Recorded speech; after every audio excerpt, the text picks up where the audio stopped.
Is it time? It is time for us to do what we have been doing, and that time is every day. We'll know in a very short period of time, but it looks like it could be something that will be not good. Believe me, not good. I see issue with that. And again, hey. You're not going to be able to insult your way to the presidency. That's not going to happen. I don't know who created Pokemon Go, but I'm trying to figure out how we get them to have Pokemon go to the polls. I'm Ted Cruz, and my pronoun is kiss my ass. So when you think about it, there is great significance to the passage of time in terms of what we need to do to lay these wires, what we need to do to create these jobs.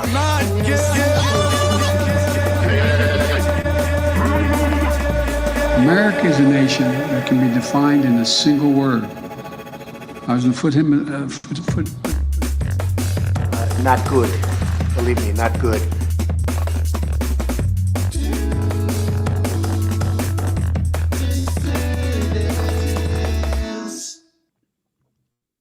Hello, dissidents. Welcome one and all to a special Thursday matinee edition of the Do Dissidents podcast. Keaton Weiss here with Russell Dobular, of course. Hello. What's going on, everybody? Where the hell is my thing? There it is. There it is. There it is. There, a little better. Do I look too yellow? Do I look jaundiced there? No? Now I'm green, purple, blue. Sorry. You look all right. There we go. All right. Ain't too bad. All right. Hey, folks, thanks for being here at this special 12 p.m. Time slot here. We hope this is the last time we have to adjust the schedule for a long time. My new one, my newest, my youngest, my newest. Damn breeder. Had a doctor's appointment that we, scheduled 6 weeks out. So we could not do anything about that. But we are here at noon Eastern time, 9 on the West Coast, and wherever you are. I don't know. Is it daylight savings time? What time is it overseas? What time is it across the pond? 5 or 6 o'clock, something like that? I don't know. Yeah. I don't know. I can never keep track. Yeah, I believe Australia right now is 14 hours. Yeah, 14. Yeah, that's a lot. Yeah, people are sensing that I am a little bit ill. The school year started. So as soon as your kids go to school, you get sick. They get sick. They bring a cold home. They give it to you. That's the problem, man. Yep. That's what happens. So yeah, I am in the thick of it, but we have a couple days off after the show where I will rest up, get some honey and lemon, and all will be okay. All right, we finally have, why don't we get this out of the way now while we still remember? We finally have a link set up for tickets for Russell's walking tour. So do you have that link to share? I thought you had the link. No, I told you. I mean, I can share the page. Yeah, share the screen. That's what I mean. I got the link right here. Yeah. Yes. All right, so go ahead. Plug your stuff. All Say your right. piece. All right. So if you want to come and take a tour with me personally live for October for Halloween, I will be doing my Weird New York tour. It is not a ghost tour. It is a tour of the weird, the macabre, the strange. And for our audience, you'll particularly like, we will be going to the site of the women's prison that held Ethel Rosenberg, Angela Davis, and many others. The infamous townhouse that was blown up by the Weather Underground, and a CIA safe house that was part of Operation, you can't make up these code names, Midnight Climax. There you That go. was the name of the operation. So we'll be going there. Tickets are selling very fast, and it's very limited. More than 30 people on a tour, and it gets messy. So I'm capping it at 30.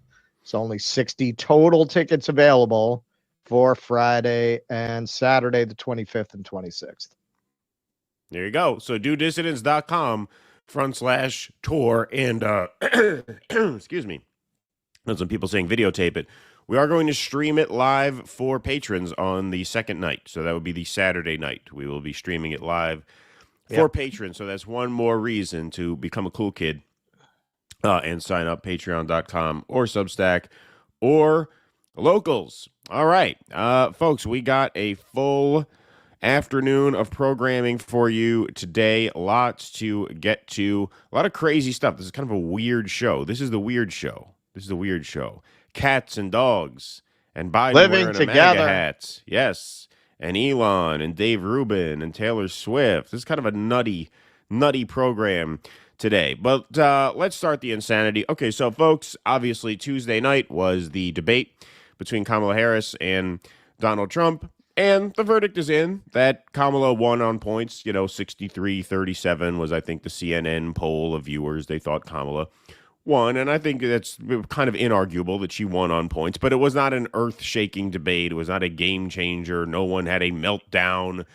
But you talk about barking at the moon. Here's Chris Wallace really getting used to the new gig at CNN, right? Not Fox News anymore. He knows his job at CNN. Here's Chris Wallace saying that Donald Trump's debate performance was actually worse than Joe Biden's debate performance, which knocked him out of the race.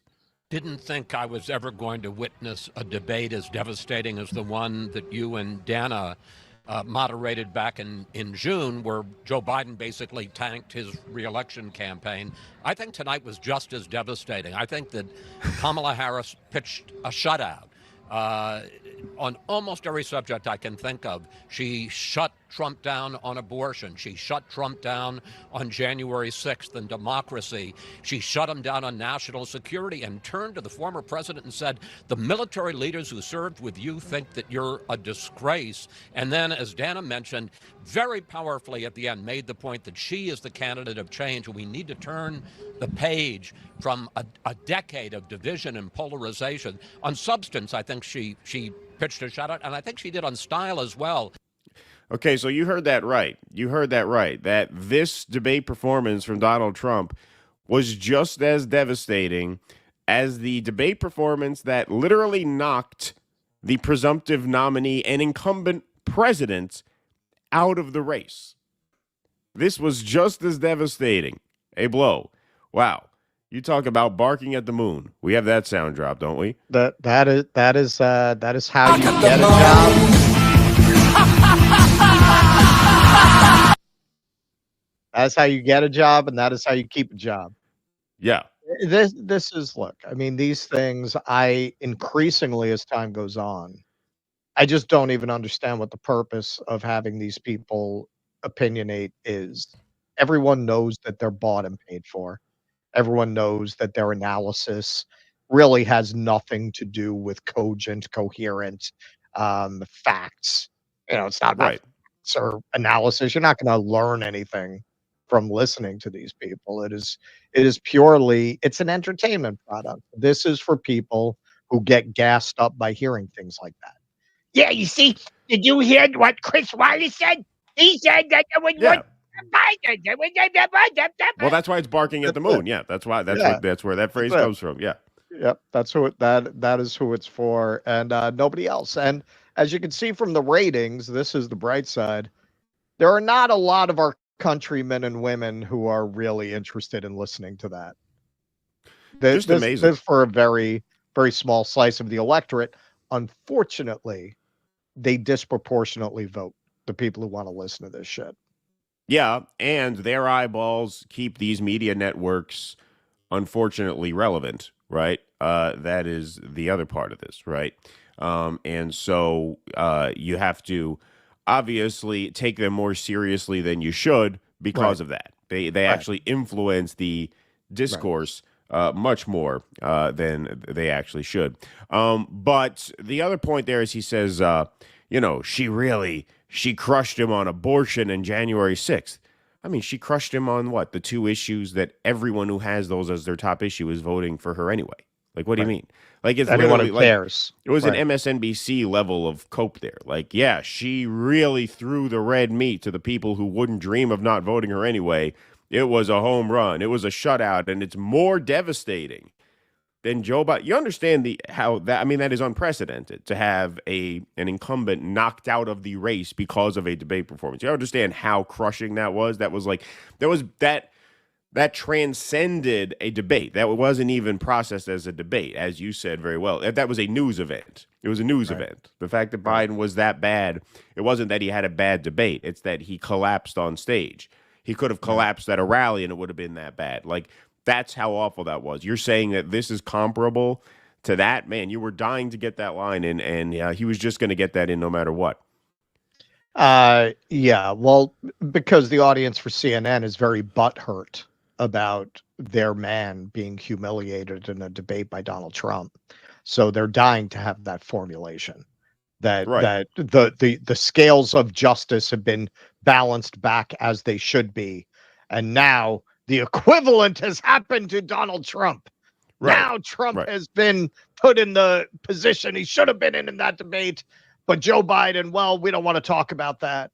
We don't want to talk about the fact that, and this is something, not to go off on a tangent, but, Greenwald keeps making this point, and it's true.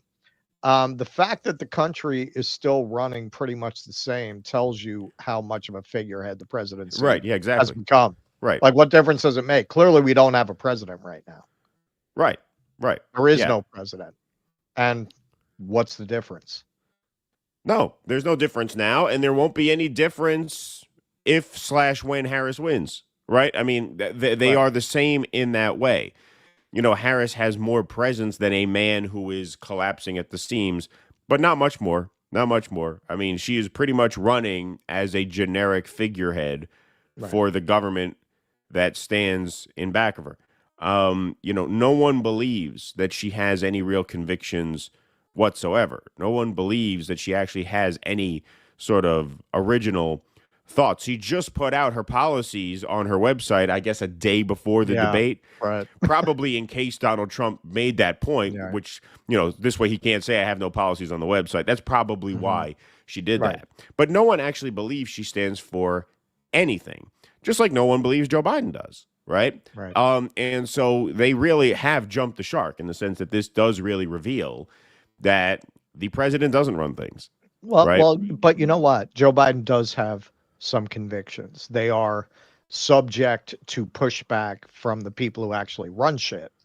This is why my video essay about Kamala starts with the conceit of the film adaptation of Eric Bogosian's Talk Radio, which is very much gets into backstory that the play doesn't, of how he was this revolutionary shock jock who displaced the old style morning radio sound effects, squeaking horns kind of guy.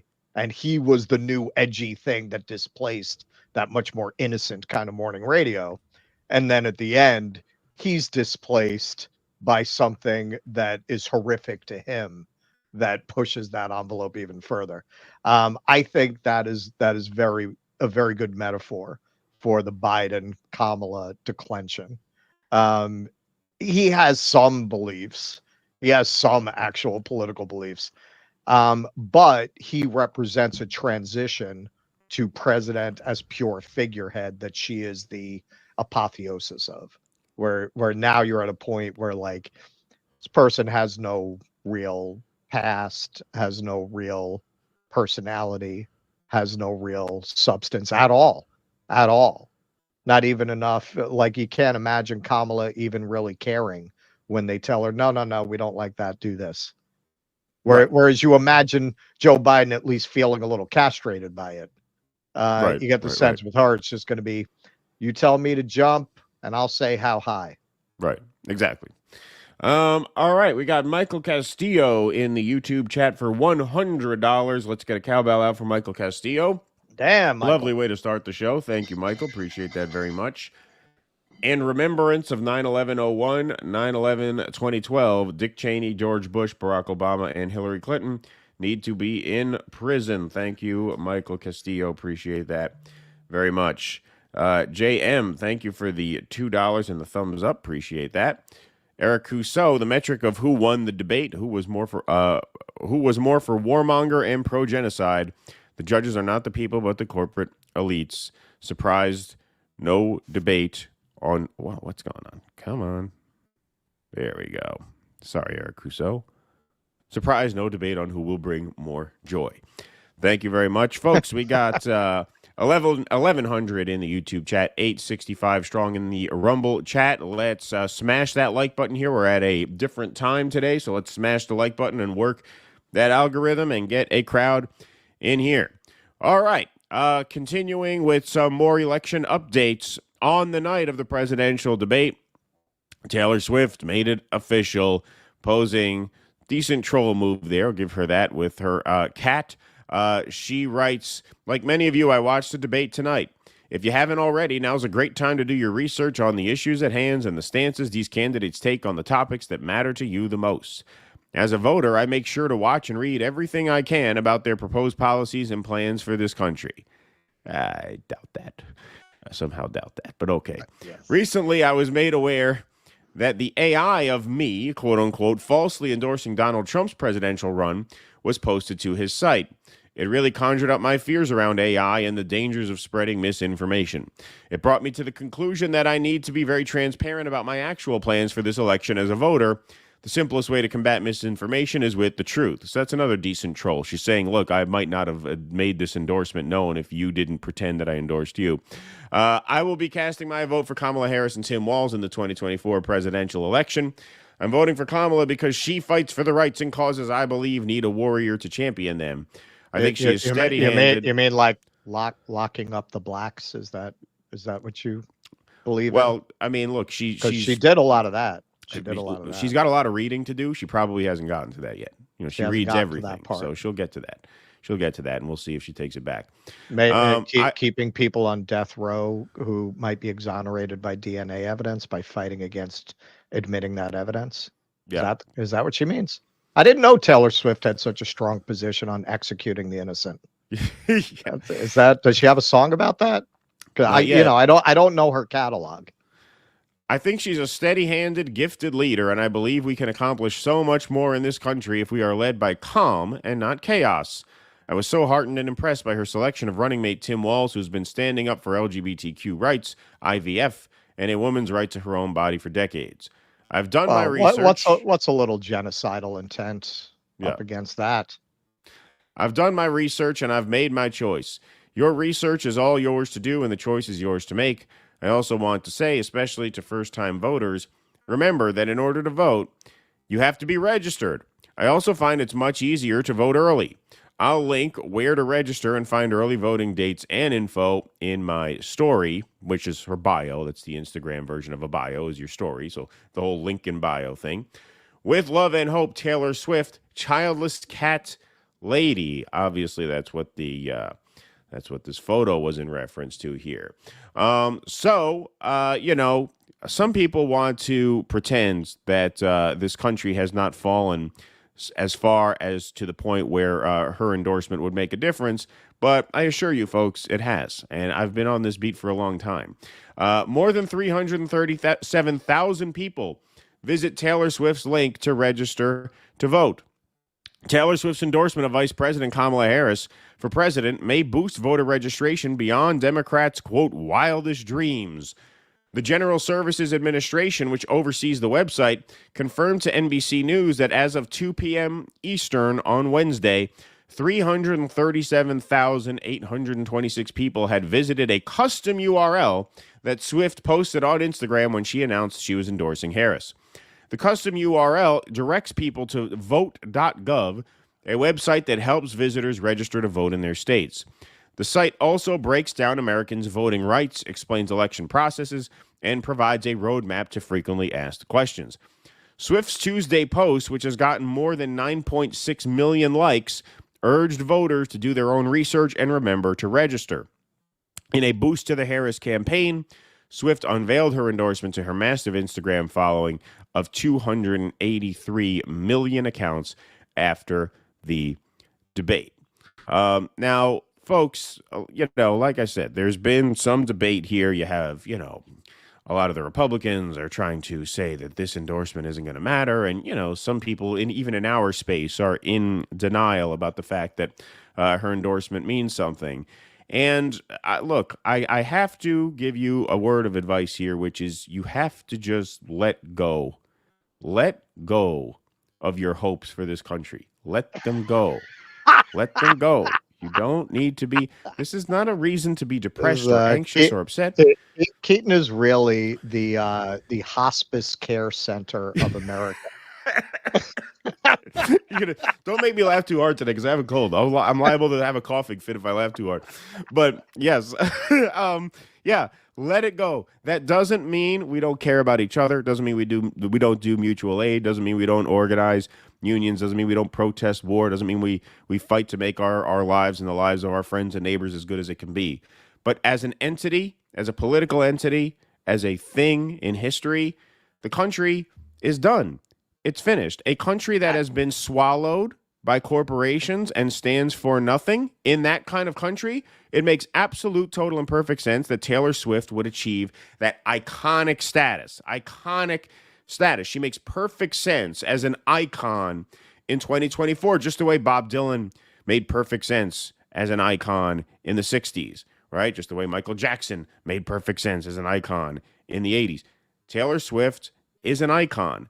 And you could put this in terms of music, but even in terms of culture, it makes total sense that she is where she is and that her endorsement would carry this weight. Because what is the ethos of this country? Nothing. It's nothingness in nice corporate packaging. That's what she is. And she carries weight for that reason. And I just want to play this, and then I'll toss to you, Russell, because this is one of my favorite pieces of video from the man. Don't take it from me. Take it from George Carlin. This was in 2007. on the Keith Olbermann show, back when Keith Olbermann actually stood for something.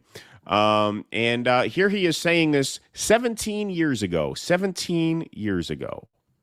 Wants power does what it wants. Power does what it wants, and now they're just more naked about it. Now they just put it right out front and say, "This is what we're doing to you folks."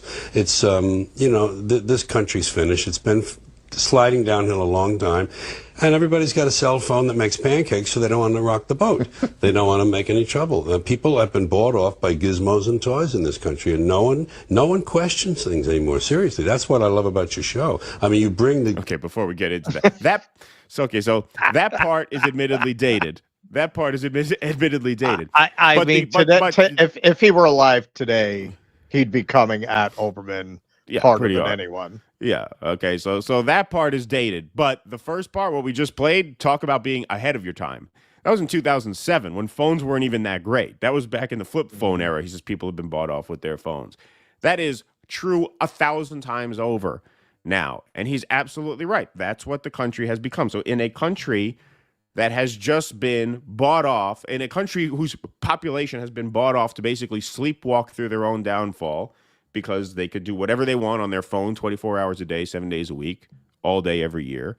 It makes sense. It makes total sense. It's not a surprise to me at all. And it's not tragic to me at all that Taylor Swift pulls this kind of weight.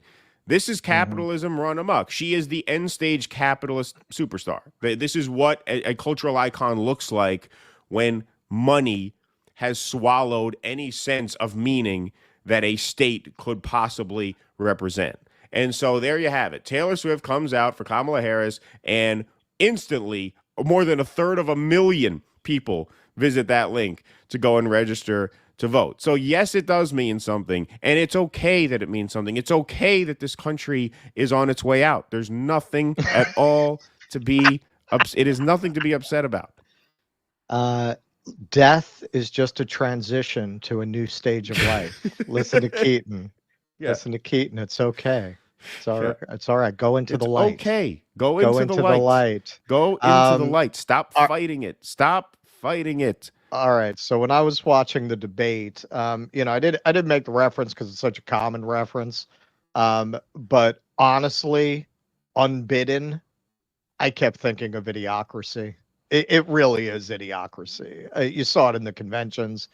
Certainly the debate struck me that way, that this is just idiocy. It's just idiocy. You got this guy fulminating. You got the other one platituding. This is, come on, man. Like, look at where we are as a nation, that these two are the choices for president. Look at what it says about us, that we ended up there, from having Hulk Hogan on the stage at the Trump rally. But to your point, yeah, I mean, Taylor Swift is just an empty corporate vessel. Unlike, look, I've never been a pop person, but Michael Jackson was supremely talented. Even Madonna, she had an aesthetic, she had a vision. It was never my cup of tea. But, I never said she's a hack. I never said why do people I understood why people found her appealing. And of course, you go back further than that. You get people like the Beatles who are actually doing experiments with music and musical form. Obviously, by the time you get to Michael Jackson and Madonna, you've already had a decline from that. But they had ability, they had talent, there was something going on there. They were unique. They weren't quite like anybody else in their era. Taylor Swift, you feel like a computer. You feel like we're not very far from AI being able to generate Taylor Swift. Generate the look, the music, everything about her. The Instagram post, AI could have written that post. That's what I was going to comment. It's so bland. It's so unoriginal. It's so uninteresting. And it is a result of people having their standards systematically lowered over time. This is not just speculation. Musicologists have looked at the complexity of what you hear on pop radio now as opposed to 30 years ago, and it's gotten more simplistic, more simplistic, more simplistic, because it got eaten up by the corporations. The corporations who have, just want to make money with no risk. They figured out the science of, well, the brain wants to hear what it's already accustomed to.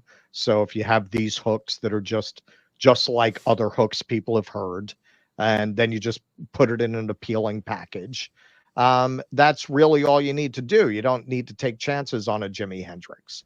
You don't need to get some very odd singer like Janis Joplin and give her a record contract. That's very risky. Frank Zappa had a great little monologue. You could probably find it online where he talked about this. And he said, in the old days, you had Sid in the office, and he didn't understand this music. And he's sitting there with the cigar. He said, we'll print 5,000. We'll see how it goes. And it either flew or it didn't fly. Now you've got these people who have music degrees, and you would think that would have improved the music. But actually, now they know what product they want, and they are not open to trying things. So actually, you were much better off when you had Sid with the cigar running things than you have now when you've got these kids with music degrees making these decisions. Well, also, yeah, I mean, look, on the music front, we could talk forever about that. But the other thing that has created, Swift as an icon musically is that now with streaming, it's very hard to sell albums, which means you can only really sell music that you could sell to everyone. Right. Music is only worth investing in if you can mass market it, make it so generic that everyone wants it, right? Because otherwise, people have their streaming services, they find that they're little artists here and there, and then the artists have to get a very, very devoted crop of followers to buy their stuff on vinyl, and they have to tour, right? The only artists you can really mass market are the oones that are going to go huge, and right now, that's her. And on the cultural point, I just even you look at, I mean, not to interrupt, just you look right now, the up and coming indie singer is Chappell Roan, and I listened to her stuff. And it's not bad for what it is, but she's just recycling the 80s. There's nothing new or innovative there. She's good at selling it. She's a talented performer and she has a good ear for a hook, but there's nothing there that we haven't already done. I mean, that's when a culture is exhausted, when it just repeats its old forms endlessly with nothing new really coming to take the place of what people are familiar with. They just keep recycling it.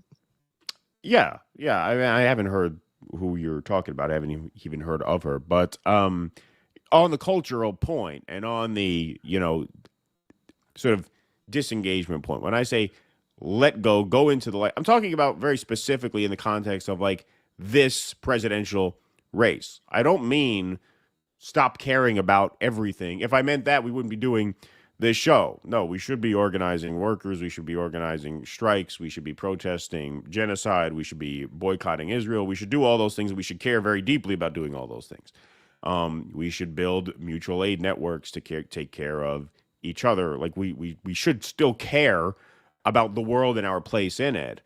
But if you're talking about the United States as an entity, and you're talking about Donald Trump versus Kamala Harris, some people are really troubled by the fact that this campaign about nothing has a decent chance to win. They're very upset by it. They're like, they still are talking about this like it's 2016, and they're expecting something different.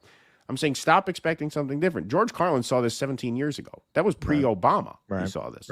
Right. Now, he is particularly brilliant. I don't expect everybody to function on his level. I certainly don't. But the writing's been on the wall long enough. In terms of presidential politics, forget about it. Forget about it. People say this is the most important election of our lifetime. I actually think this is the least important election of our lifetime. I actually do. I actually think it matters least of all the recent presidential elections who wins. Do you agree with that? What do you think? I don't think I do, given that we're on the verge of World War III. And I do think that Trump's foreign policy would be considerably different from what you have right now, particularly in regards to Ukraine and Russia.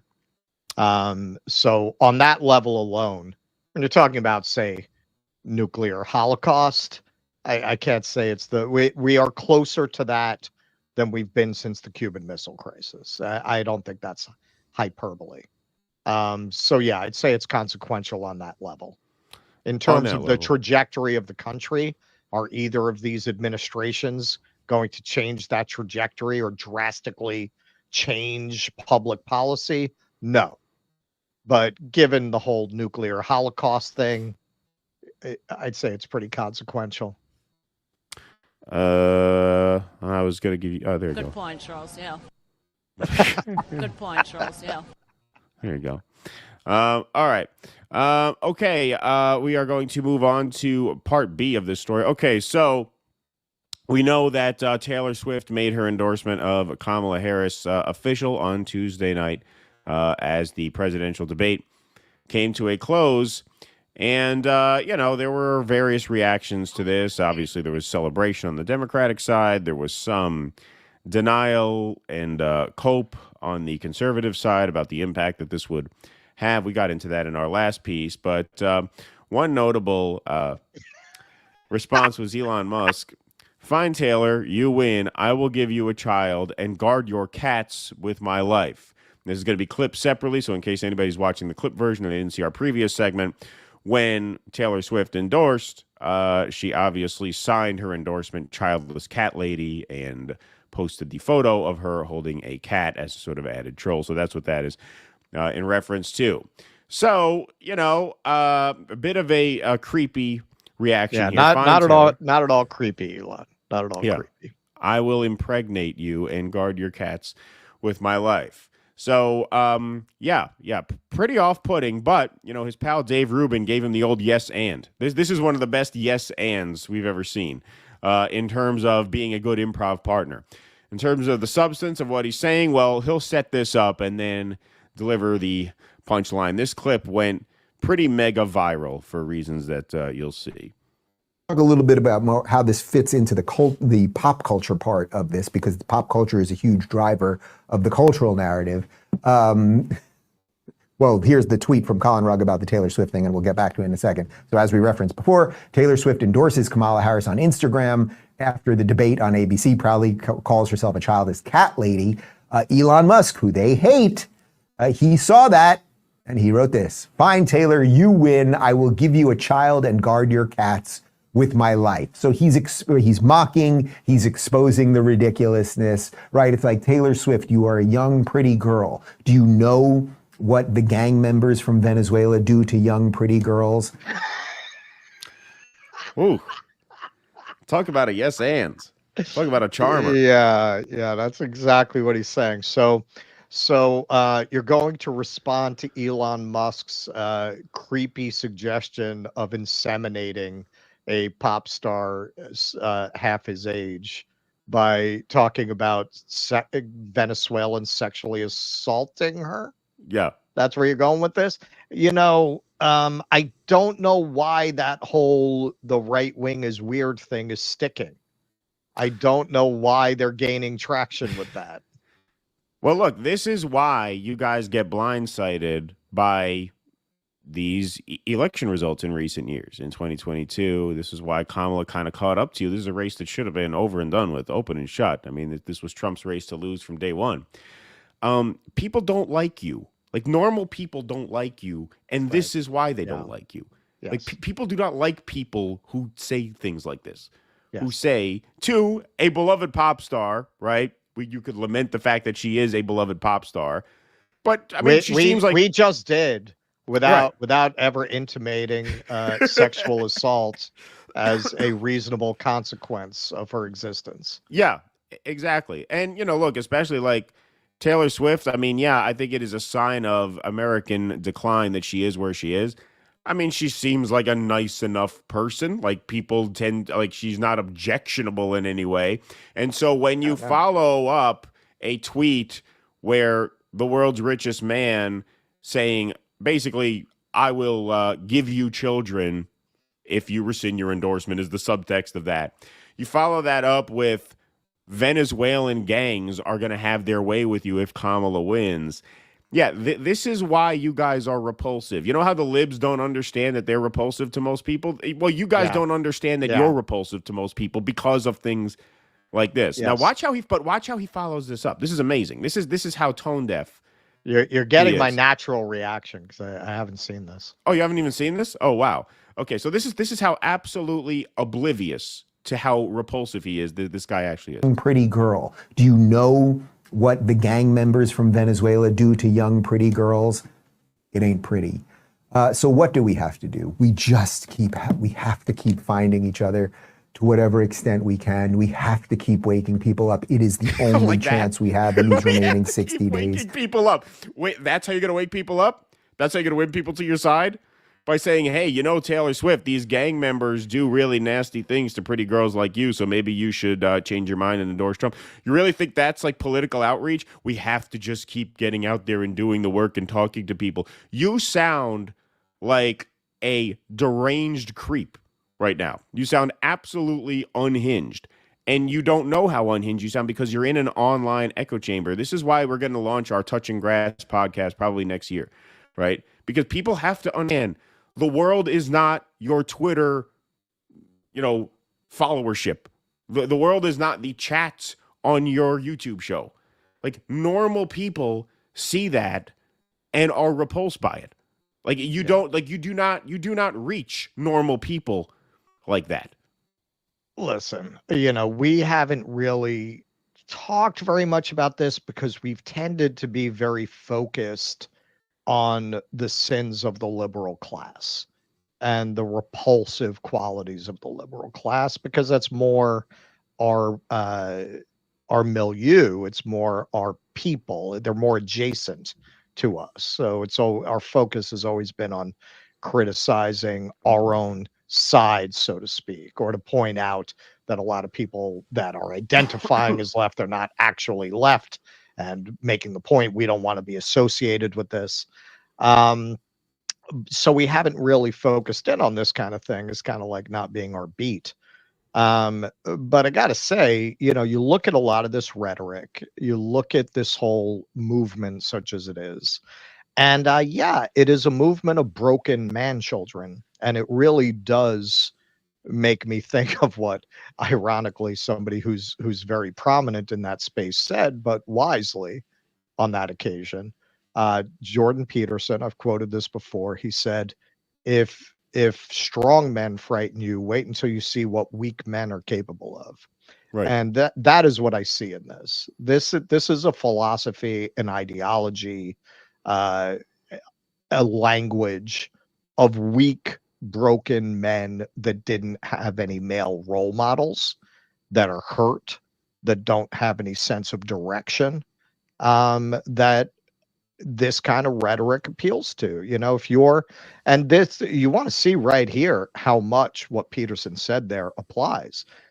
Peterson at more length was saying basically, look, men have some very dark impulses that society has developed these ideologies and archetypes of chivalry and being a protector. They've sublimated those impulses into getting men to use their more aggressive impulses in protection of women, in protection of children, as the brave go out and face danger to protect the weak.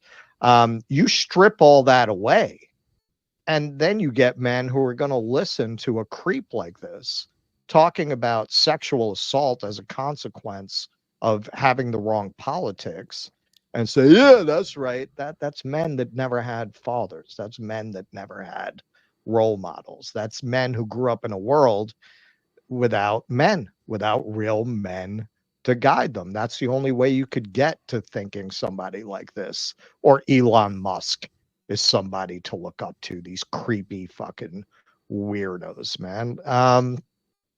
And this is something else I've been warning about as long as we've had the show. What do you think the consequence of blaming everything in the world, all the world's problems, on straight men generally and straight white men specifically is going to be? What do you think that's going to lead to? They're going to run to people like this. What did you think was going to happen? Well, Dave Rubin is not a straight white man. He's a gay white man, but I understand the point. Yeah, you get the point. Well, I mean, so much the better. Then you can say you're not a bigot, right? No, this guy. I mean, this guy is not only is he an absolute certifiable moron, but he is also just a vile, mean-spirited person. I mean, he said things about the campus protesters that I don't even think we could repeat on the show. I mean, he's just a really bad guy, and only a really bad guy would say a thing like that. He was on the Young Turks, right? Oh yeah. He's a why I left the left guy. Yeah. And he's got a new home, and this is his new thing. Yeah. Well, and that's another thing you have to remember. I mean, so many people in that space, they're just fucking grifters. Yeah, and by the way, just so everybody knows, I was talking about his YouTube chat, not our YouTube chat. We have the best audience, as we know. We have the best people. But the point is, even as the best YouTube chat, even as the best audience online, it's still important to understand that we, as online people, and I include myself among you, we are not the norm in the country. We are the exception. We are the people who are hyper aware of what's going on. We are hyper engaged. The average person is not. The average person doesn't particularly like Donald Trump or Kamala Harris, but they kind of like Taylor Swift, or their daughter likes Taylor Swift. They know friends who go to Taylor Swift. Like, she is so mainstream that to have that reaction alienates normal people. Now, if you want to say, well, we don't care. Okay, well then good luck on election day, because you know who votes? Normal people.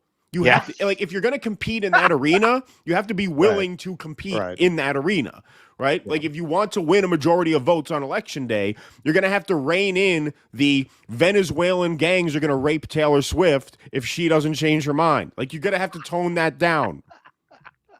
It's just a fact of life. I'm sorry if that's upsetting to you. Exactly. I wish we were all red-pilled. We're not. And this is the this is the sad thing. It's really what I said before. It's a bum fight in a bus station. Like, who do you root for? Right. This flavor of repulsive versus that flavor of repulsive. Both sides are completely repulsive, disgusting con artists. They're both neither side cares about you. Neither side cares about the public. Neither side cares about your interest. They're all just riding their grift. You know, the people who side with Kamala and the Democrats, they like their fascist intimations rainbow flavored, and the ones on the other side like it more traditional vanilla. Right. But they're both repulsive. Right. Yes, indeed. Okay. Let's take some super chats and Rumble rants and move on with the show here.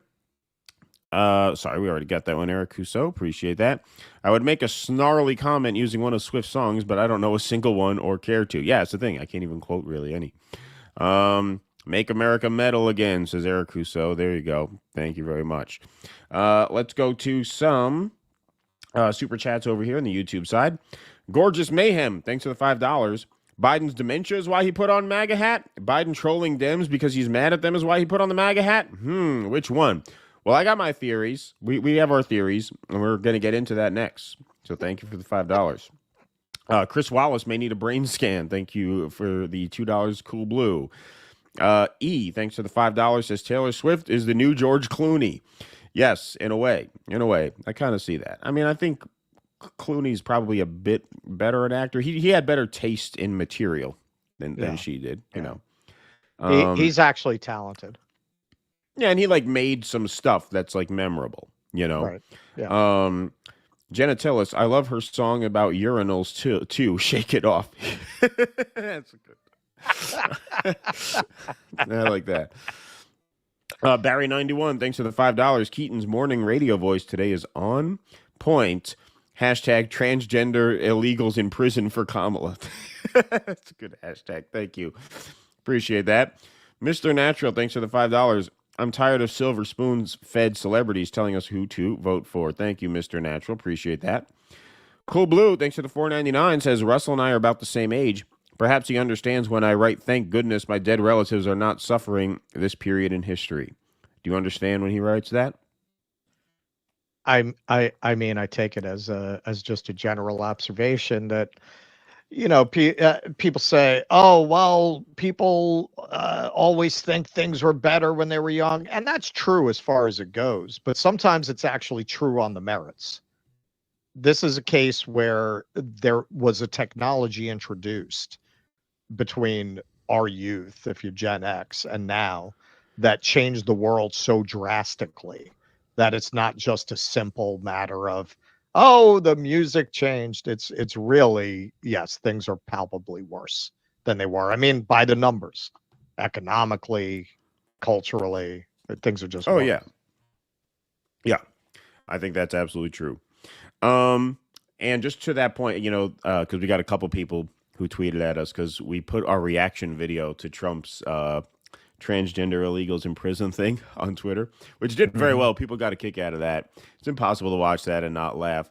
People made the point that Kamala did support that in 2019, which she did. She supported allowing like gender care for, illegal immigrants in the centers. Like, should they be allowed to get that? She says yes. But what was hilarious, that was another change in position, actually, because her AG office fought against it. Yes. But what made it so hilarious, Trump's phrasing was hilarious, because it says she wants to do transgender operations on illegal aliens who are in prison.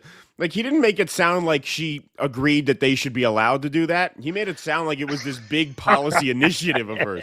He made it sound like she gave a speech, by 2028, we hope to trans 1 million undocumented immigrants in our prison systems. He made it sound like this is like a major like pillar of her platform. It was so funny. That was so funny. That was one of the funniest things I've ever heard. I mean, honestly, with that policy, she could win over both sides. She could win over the trans activists, and she could win over the anti-immigration people, because if you promise to trans, yeah, right, crosses the border, they're probably going to stop coming. Exactly. Yeah, it was just the way he phrased that was just amazing. Come now to she America, we will remove your penis. yeah, exactly. Yeah. Oh, it was just so funny. It was just so perfectly phrased. Telling us you're hungry, you're tired, you're gonads. You're tired, you're hungry, you're conflicted. Yes. Dave Morrison, show care. As progressives, we have come to the realization that we have two choices on the menu. Some of us are going Kamala, others are going to back President Cartman. This is where we are in the movement. No, I don't think it has to be that way. I mean, we're not backing either of them. But I'm just saying that's where the country is, and that's where it's going to be. And, don't worry about it. Eric Rousseau, I'm not Haitian, but I've been known to have eaten a few pussies. There you go. Thank you, Eric Rousseau. Appreciate that. Oh, got jokes today, everybody. Thanks all for being here. Depraved audience on YouTube. Yes. 1,700 on YouTube, 1,200 on Rumble. Please hit that like button. Please hit that subscribe button here on YouTube. Hit that follow button over there on Rumble.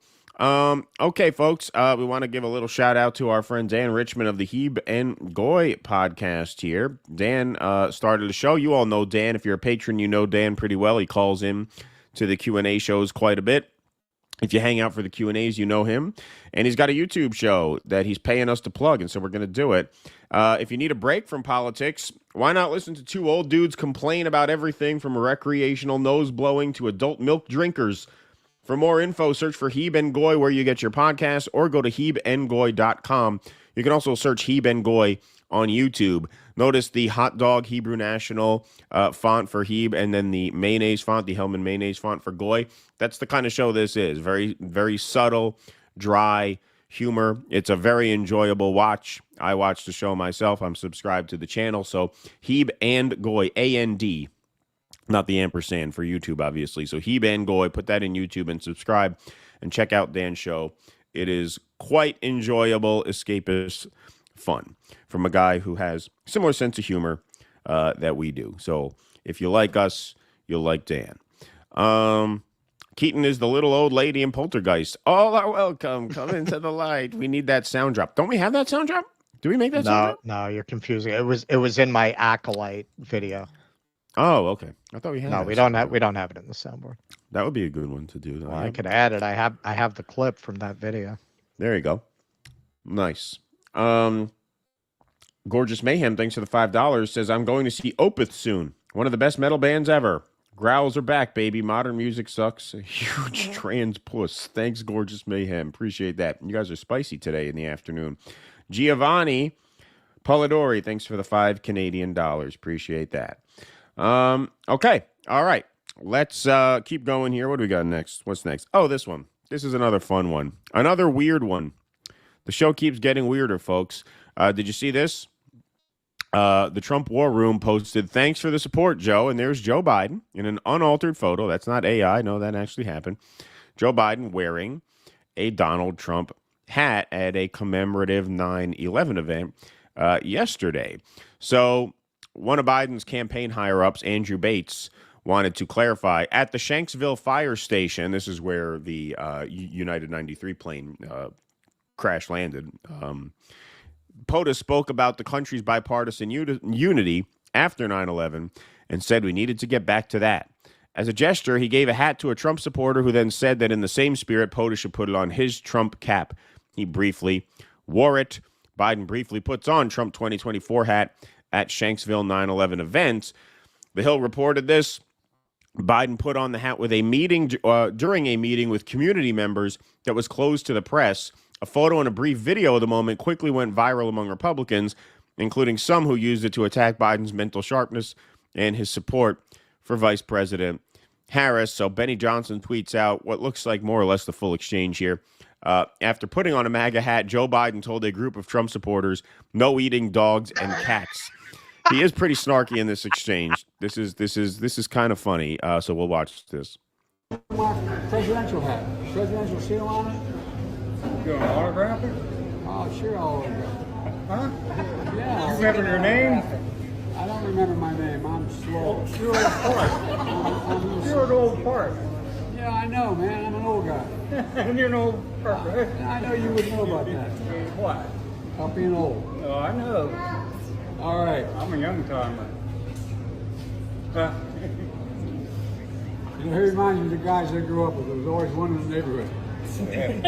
Well, I'm the only one. There you go, man. I need that hat. You want my autograph? Hell no. You know my name. Come on. I ain't going that far. Yeah, you said you would do a selfie. There he goes.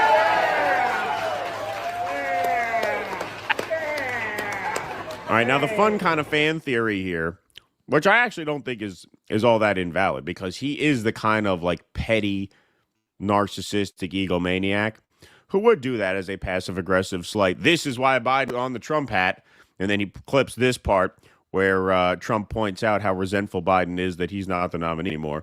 Pathetic man that you saw at a debate just a few months ago, that if he weren't in that debate, he'd be running instead of her. She got no votes. He got 14 million votes. What you did, you talk about a threat to democracy. He got 14 million votes, and they threw him out of office. And you know what? I'll give you a little secret. He hates her. He can't stand her. But he got 14 million votes. They threw him out. She got 0 votes. And when she ran, she was the first one to leave because she failed. And now she's running. I don't understand it, but I'm okay with it because your time is I think we're going to do very well. I think we're going to do very well. All right, that was more subtle than the trans surgery in prison, but that was hilarious. That was one of my favorite moments. And I'll tell you something.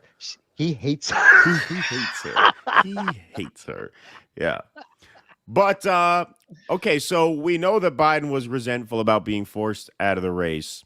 Mm-hmm. And also, let's not forget, in the debate, I mean, this was one of the most notable parts of the debate, and I was actually a little surprised by this, that she did not devote half a sentence to Joe Biden or complimenting Joe Biden. Not even a gesture of, it was an honor to serve under Joe Biden. We did good things under Joe Biden. No, like, when she mentioned Joe Biden, it was to say, I'm not Joe Biden. To say, I'm not Joe Biden. Like, she absolutely threw him right under the bus. She gave him not a second of good press in that entire time.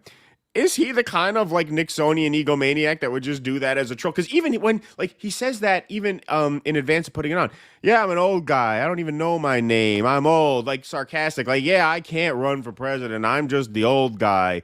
Nancy Pelosi said I'm too old. He didn't say that, but that's the subtext of what I get. Yeah, no, I'm too old for this. I probably shouldn't even be here. Here, take my hat. Here, I'll put on a Trump hat. Knowing, I mean, you know that's going to get out in the press. You wearing a Trump hat. Right. Is that a subtle dig at the party for treating him this way? Maybe it makes sense to me. Makes sense to me. Fun little fan theory, unprovable. But he's the exact personality type who would do a thing like that, like a very petty egomaniac, like a Nixon type.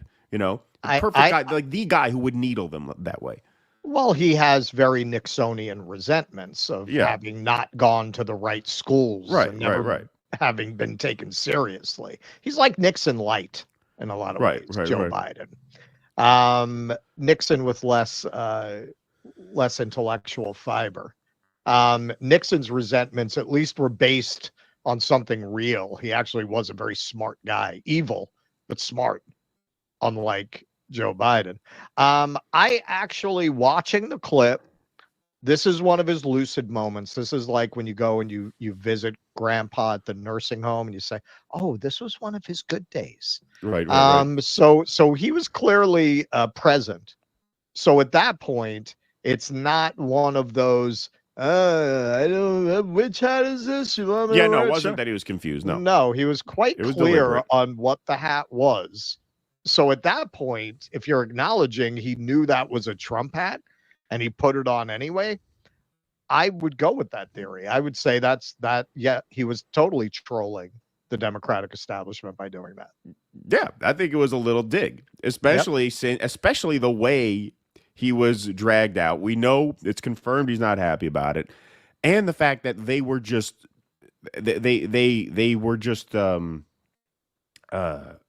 so dismissive of him at the debate.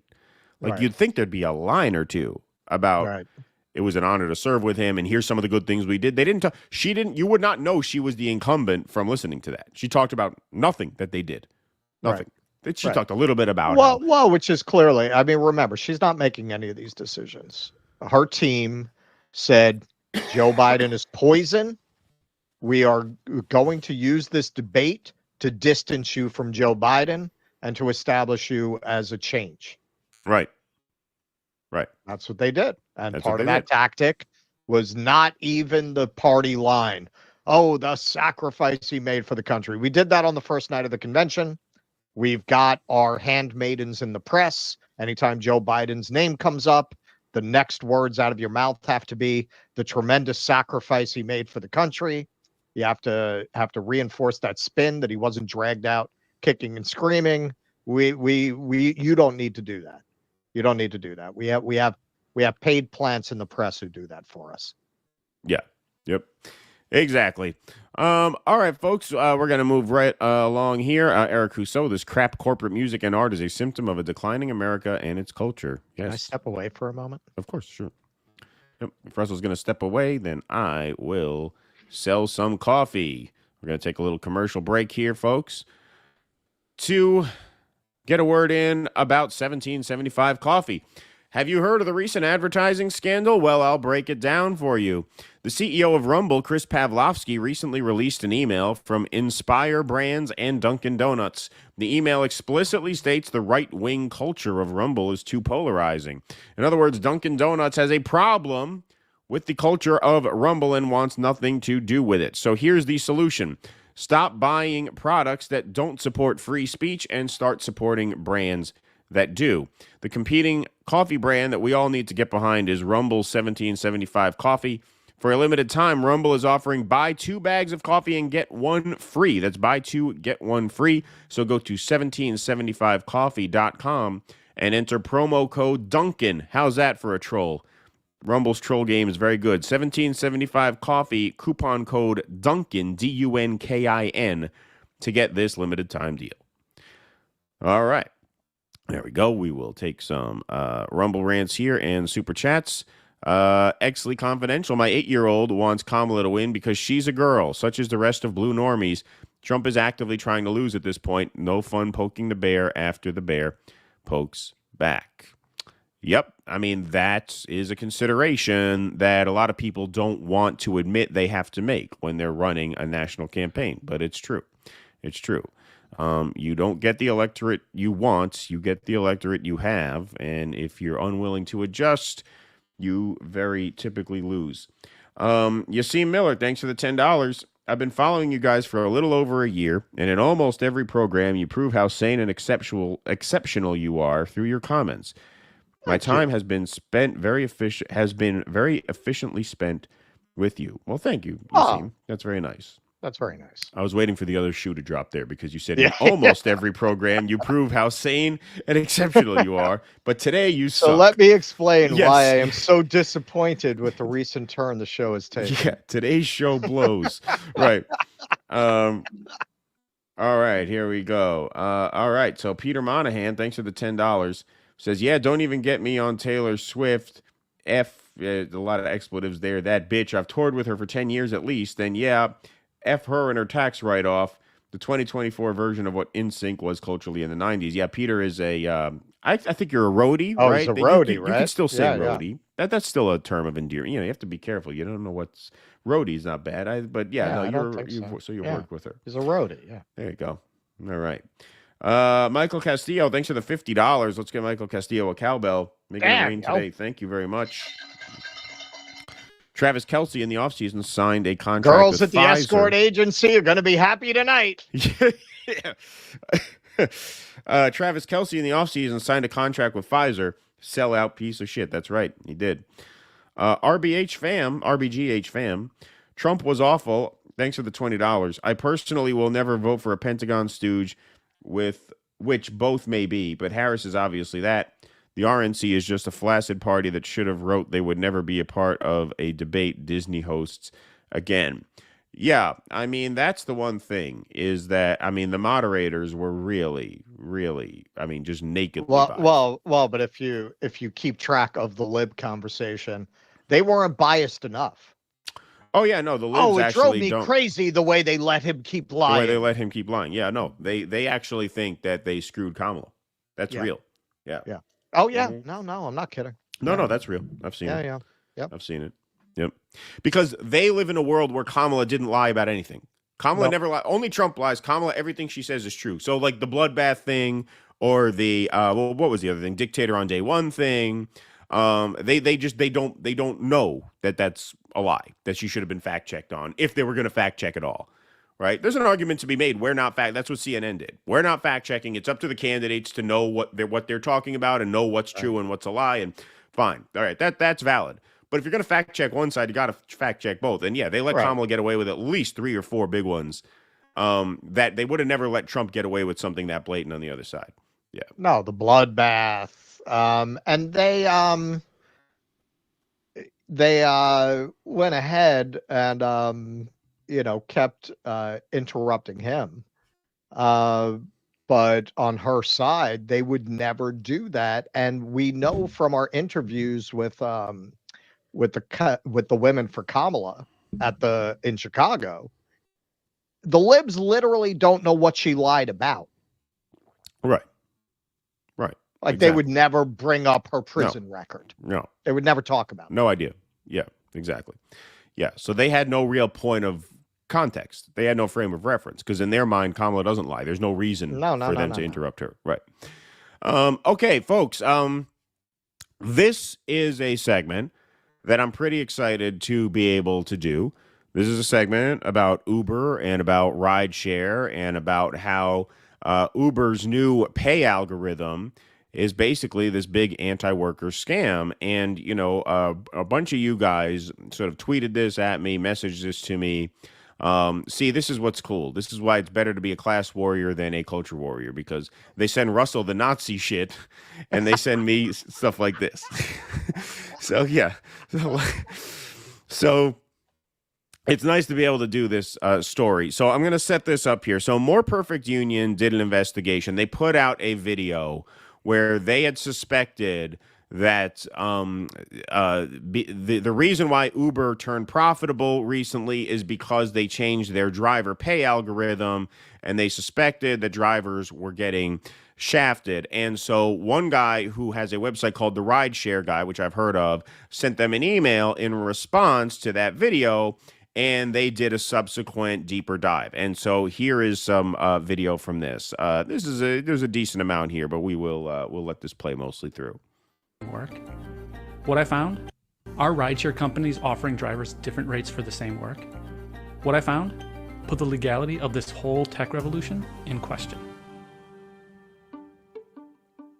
They have broken every single local, state, federal law when it comes to labor, when it comes to transportation. That's Sergio Avedian. He sent me the email. He's an experienced driver and a senior contributor at the Rideshare Guy, an influential resource for gig economy workers. We were used to something called a rate card. We were used to getting paid by time and distance. Then, overnight, the transparency vanished, replaced by a secret algorithm that takes into account potentially hundreds of different variables. They called it upfront pricing. Okay, so just to clarify what they mean by that, you used to have a rate card depending on which zone you were driving in. So my zone was the Mid-Hudson Valley. The rate card says you get 70 cents a mile plus 18 cents a minute. So if you're driving city streets, 70 cents a mile, you're averaging 30 miles an hour. So it takes you 2 minutes to drive 1 mile. So you're basically getting paid $1.06 a mile, which is barely worth doing because the IRS allows you to deduct 56 cents per mile of driving as an expense. So really, you're only profitable after 56 cents a mile. So $1.06, that's not a lot of wiggle room. Not at all. But that's what they used to do. They recently changed it, where they just quote you a price up front based on variables that you don't know. Only they do. Uber's losses turned to profits around that same time. Coincidence? I don't know. Lyft followed suit, and now they claim they're on the path to profitability. The algorithms are set up in a way to charge the rider as much as it's possible and to pay the driver as little as possible. A lot of drivers feel Uber and Lyft are paying different wages for the same rides. But we don't really know because the companies, they aren't talking. We're doing a very simple thing. We're picking up people point A to dropping off point B. I shouldn't make less money than the next guy. I should not. But because it's not regulated, because we don't have rate cards, because we don't know what we're going to make, trip to trip, it's demoralizing, it's upsetting. So with Sergio's help, we decided to test it.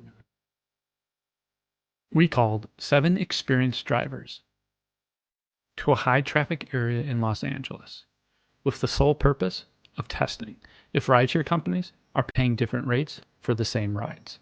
At the start, each driver will activate their screen capture software, open up the app, and place their phones on the table. Why the table? Sergio has done similar experiments, and the rate disparities were blamed on location differences. When the experiments are done, the drivers will send their screen recording to Sergio's team, who will then sync and analyze the fares. And then we're going to see what's really going on.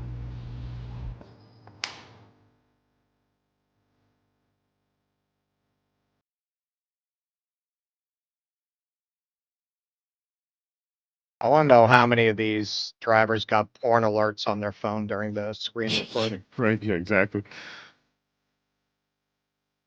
He's getting paid $1 more if he goes there, according to the map, and nobody else is. Nobody else is seeing that dollar surge. We found that Uber offered the same rides 46 times to multiple drivers. 63% of the time, one of the drivers was offered a bit less money for the exact same ride.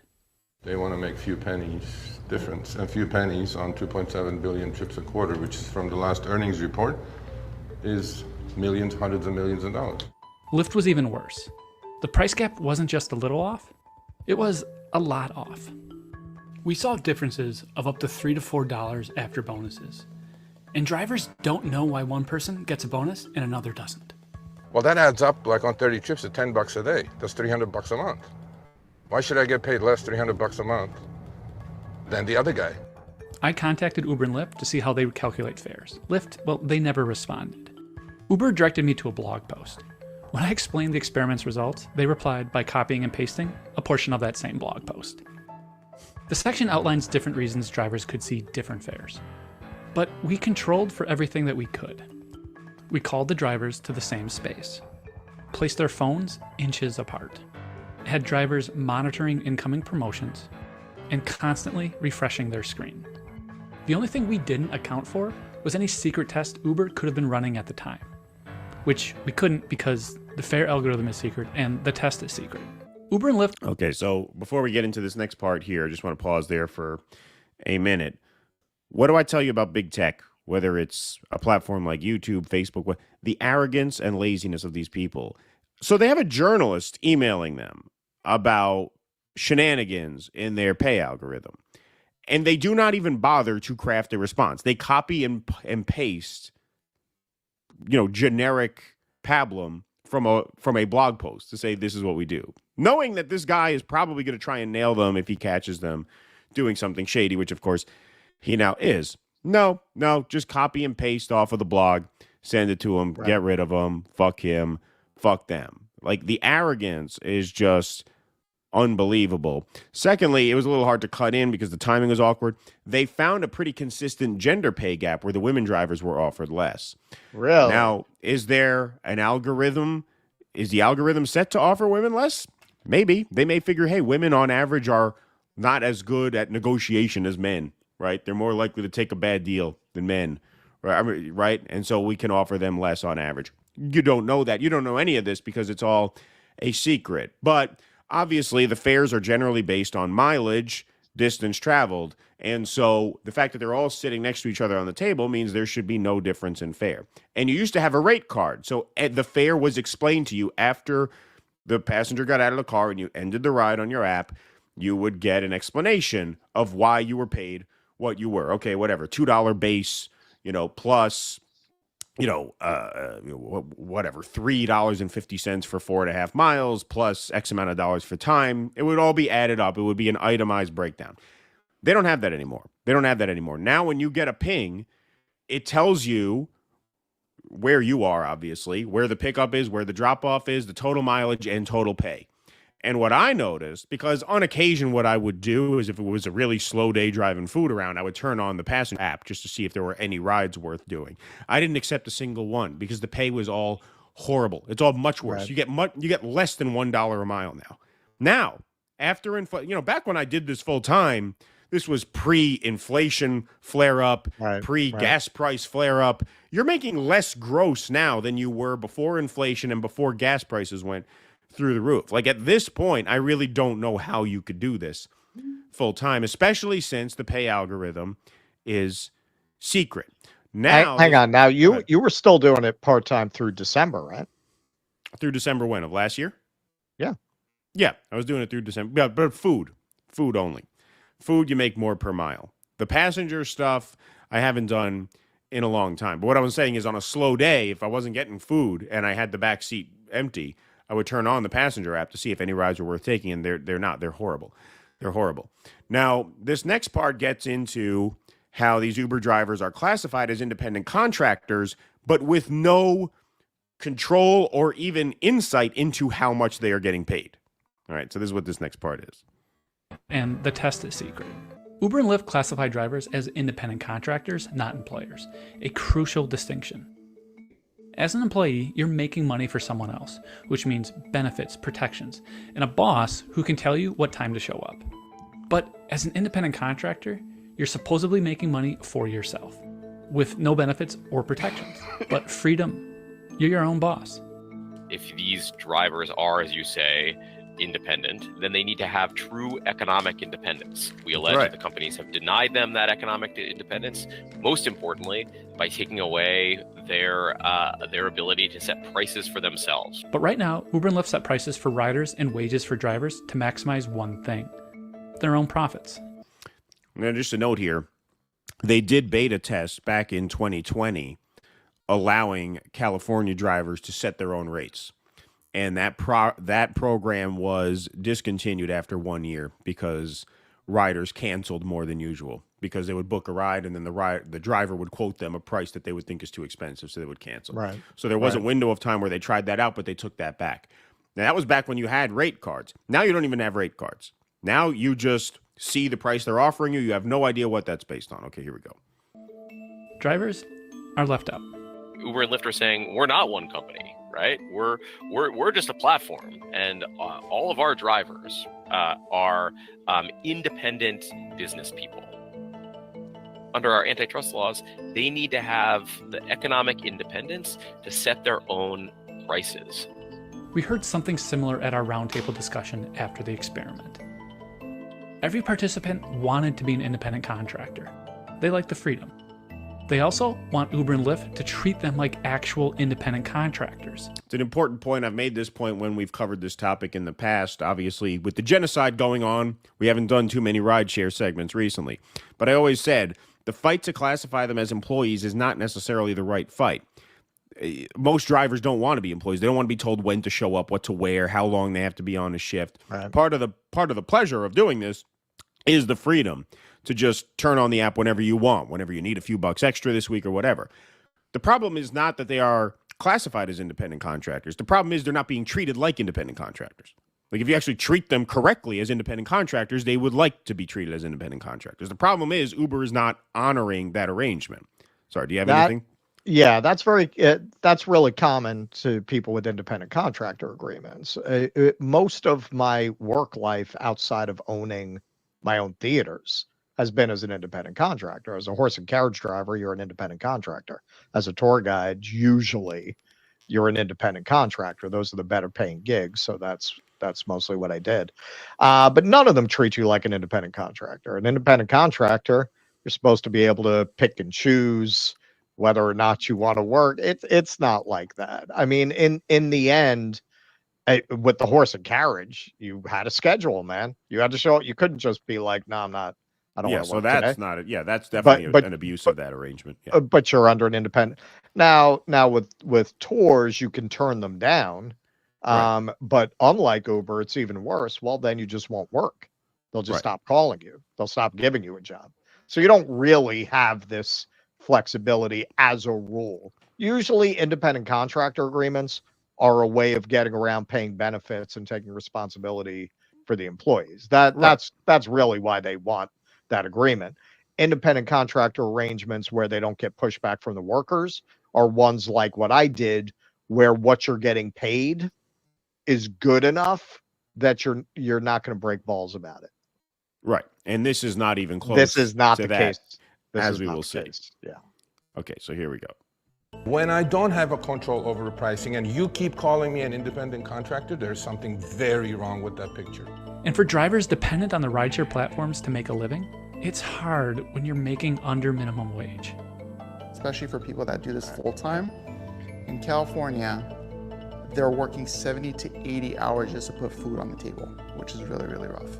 And you look at who's on the board of both of these companies. Here it comes. It tells you that we have nobody on our side, right? When the general counsel of Uber is Tony West and he's the brother-in-law of Kamala Harris, then it tells you that these companies are tight with government. Why does Uber win? Well, because it's rigged in their favor, right? That's right. Now, a couple of points I want to make here. First of all, because you are an independent contractor and there's no like career advancement within Uber, it's not even like they don't even throw you a bone like, hey, if you do 1,000 rides, we increase your mileage rate by 2 cents. Like, no, nothing. There's no, hey, show us a certain amount of loyalty and we will reward you for it. No. Your labor situation gets worse because they come up with plans to screw you. The longer you work there, the more the company grows, the more they come up with schemes to pay you less, not more. DoorDash does this too now, where they created this incentive program where if you accept more than 50% of the offers, we'll give you priority access to the high-paying orders, which is an absolute scam because in order to make money doing it, you have to have the autonomy to turn down the low-paying offers. Otherwise, you're going to spin your wheels all day driving 8 miles for $4, right? But they incentivize you to do that. They incentivize you to accept more shitty offers and they dangle the carrot in front of your face. If you do those, excuse me, we'll give you priority access to the good orders, which come around once every hour and a half, where it's $9 for a mile. It's a scam. They do it to fuck you over. Uber, like a same slot thing. machine. Right, exactly. It is like a slot machine now. Now it is you're playing a game. Uber, it's literally like that. It's funny. You took the words right out of my mouth. That was my exact next point. Uber has now taken all of the math out of it. Now it is literally like sitting down at Vegas, throwing a coin in the slot and seeing what you get. They just say, okay, you're driving 16 miles for $13, which again, that's not even $1 a mile. 56 cents a mile. What the government has determined is that it basically costs the average person 56 cents to drive a car 1 mile when you factor in gas, wear and tear on the vehicle, registration fees, blah, blah, blah, right? So if you're making 85 cents a mile, I mean, that's nothing. Let's say you work for an hour and you make $25, but you had to drive 30 miles to make that $25. Well, what's 0.56 times 30? What is it, $17? So you really only profited $8 an hour at the end of the day. Basically, what you're doing is you're borrowing money against the value of your car. That's basically what you're doing, right? You're not actually profiting. You're not actually growing your prospects in life. You're just borrowing the money against the value of the car that you owe in a car or that you sank into the car. That's basically what you're doing when you drive for these companies. And the longer you do it, the more they come up with ways to screw you over. Now DoorDash has this thing. Hey, you can opt in to receive a guaranteed hourly rate as long as you accept 90% of the offers. That's, again, another screw job. They're trying to get you to take lousy offers to put lots of miles on the car for very little money. So unlike an employment situation where you grow within the company, here you shrink within the company. You get screwed more and more the longer you work for them. And that last part that guy said, Kamala Harris's brother-in-law is on the board at Uber. Kamala Harris clinks wine glasses with the people who are doing this to these workers, to these drivers. They are very clear about who their enemies are and who they have to organize against. And this is a point that I want to make because, you know, we've been talking a lot about Darryl Cooper and the sort of edgelord industrial complex, as I've sort of branded it, right? You know, these sort of really edgy people who have alternate histories and theories and, you know, they delve into conspiracy and things like that. Notice none of them will ever have an Uber driver on the show. None of them will ever have a labor organizer on the show. Exactly. They don't have people on their show. They don't highlight people who actually know who the enemies are. Right. These people, these con artists, they want to convince you that the people who are making your life horrible are these shadowy figures who you'll never really identify. They are behind the scenes and that everything is being orchestrated out of sight. And they think that doing that, you think that you're getting red pilled when you go down those rabbit holes, but you're not. You're just being scammed. The conspiracy is right in front of you. They're fucking you right in front of your face, in your face. And these drivers know exactly who they are, right? And the project of like getting people wondering and thinking and curious about what's really going on, right? Well, that becomes an intellectual project for yourself, right? And the more you do that, the more you sort of pursue this hidden truth, the less aware you can be of the fact that the people screwing you are right in front of you. You're working for them, dude. You're driving for them. If you're an Uber driver, right, going down those rabbit holes, guess what? The people fucking you are the people who own Uber. It's not that complicated. Now, it doesn't have to be an either or thing. I'm a conspiracy theorist myself. I've delved down these rabbit holes. I don't think there's anything wrong with that, but it should be noted. It should be noted.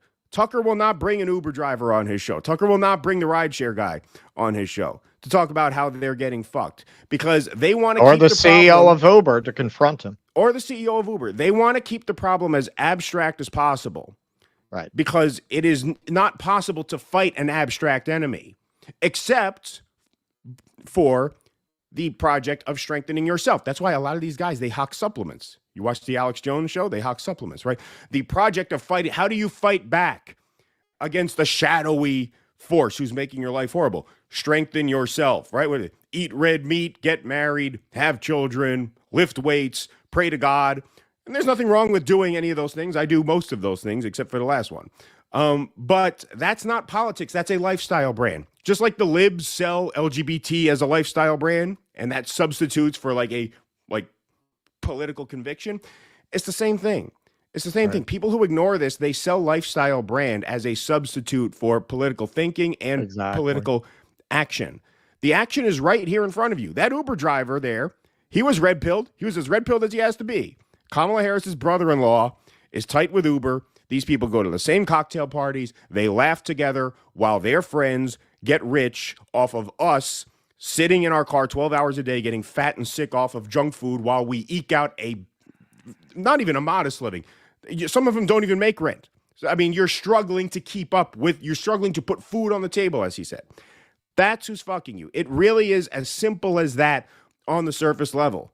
Now, and not one immigrant involved in that. Not one immigrant to blame. Doesn't matter. For that. Wouldn't matter. This is what they want to focus you on. It's not the immigrant that is fucking over the Uber drivers. It's not the immigrant who's causing these problems. It's the CEO. This is what I mean when I talk about the peasant mind. They're and not accidentally. A lot of the people who complained about the Cooper segment also brought up the minimum wage segment. Listen, they have trained you to hate yourself. They have trained you to hate your class. They have directed you just like a horse with a bit. They have steered you towards everything except for your class enemies. In fact, they've got you so programmed that you will attack anyone who tries to point out who your actual enemies are. And instead, they've got you attacking your own class. Right. Yep. Nope. Yes, that is 100% right. And like I said, here, let me just play this part once again. This last piece here. When you're making under minimum wage, 80 hours just to put food on the table, which is really, really rough. If you look at who's on the board of both of these companies, it tells you that we have nobody on our side, right? When the general counsel of Uber is Tony West and he's the brother-in-law of Kamala Harris, then it tells you that these companies are tight with government. Why does Uber win? Well, because it's rigged in their favor, right? Simple as that. That's Simple. it. You know? That's it. That's it. And these people, they want you on both sides. They want you talking about everything else. They want you talking about hatred and bigotry on the one side, as if that's the whole problem. As long as we have a black woman bombing brown people in the Middle East, as long as we have a black woman aiding and abetting Uber in their exploitation of the workers, we have a better world. And on the other side, they're telling you, if we just stop these immigrants, everything's going to be great for you. Why? Why would that? And hey, or if we dig deeper, hey, let's examine the real history of World War II. Let's examine the real history. Yeah, talk about a fucking rabbit hole that's not going to put a quarter in your pocket. Right. Gonna send you that way, as we'll get into in the third part of our Daryl Cooper is a Nazi punk trilogy a little later on. The whole point of this is to rehabilitate fascism the same way that, hey, this is what's funny. When we've gotten into these kinds of debates with segments of our audience, it's usually been with tankies. It's usually been with people trying to rehabilitate Stalin, which I'll come back and talk about the troikas and the purges and the famines. I'll talk about, or you want to talk about Mao, I will talk about the Cultural Revolution. I'm not shy about that. That's usually the debate we're getting. And my read is, okay, well, you kind of have to rehabilitate that if you're going to promote communism, because it doesn't really make communism look very good. Same thing here. They're trying to promote fascism, and if you want to promote fascism, you have to rehabilitate the Nazis. How do you got to get around the Nazis? You have to redeem the philosophies that they represented by saying, no, you didn't get the real history. Actually, they weren't so bad. The real villains were Churchill. Yeah. I mean, Russell fights with the tankies more than I do. And I understand that the tankies can be difficult, but I've laid off them for reasons that we've come to know, which is that at the end of the day, when the Nazis come for you, they'll have your back. Well, this is also why my debates with them have been of a different character, right? And we call them our friends, because in the end, we have a difference of tactics. We don't have a difference of philosophy overall. We have differences. I mean, speaking for myself, we have differences in regards to human nature and the outgrowth of centralizations of power. and the corruptibility of humankind under any system. These are my debates with them, not their intentions. Right. Not don't their say intention. my Nazi friends. Right. Yeah, That's exactly. it. That's the difference. And okay. I've learned a lot from them. I really have. It hasn't changed my mind, but it's in terms of my core critiques. But they've definitely put me onto information and sources that I hadn't looked at that turned out to be valid. So, I respect that. Yeah, when I had to look at did Hitler rethink his views on Stalin? I put a team of communists on it, man, because those guys, they read that shit all day. Yep, they know. Bonzo Beans, thanks for the $1. One of the more intriguing things AI will do is hold up a mirror to civilized man and reveal the normalized, robotic, obedient, repressed, restricted, conforming state of civilized humans. Thank you. Kenman, Taylor Swift supports Kamala, or one mediocre neoliberal talent backs another. Late-stage capitalism as its finest. Thank you very much for that. Appreciate that. Good way to put it. Okay. Robot Leg, thanks for the $5. I credit you guys and Jimmy for turning me off Rubin and Daily Wire. Couldn't take all the pro-Israel propaganda anymore. Thank you for what you do. Thank you. Yeah, no, Rubin is really just a bad guy. Eric Rousseau, as a Chargers fan, more reasons to hate the Chiefs. Go Bolts. Thanks, Eric Rousseau. Appreciate that. Brock Sampson, thank you for the $5 over on YouTube here. Kamala felt confident because she just repeated the bullshit lies the Dems and media have been harping over and over again, so it was easy for her. Well, yeah, and the media does not challenge them. Absolutely correct. Josh Woods, thanks for the $10.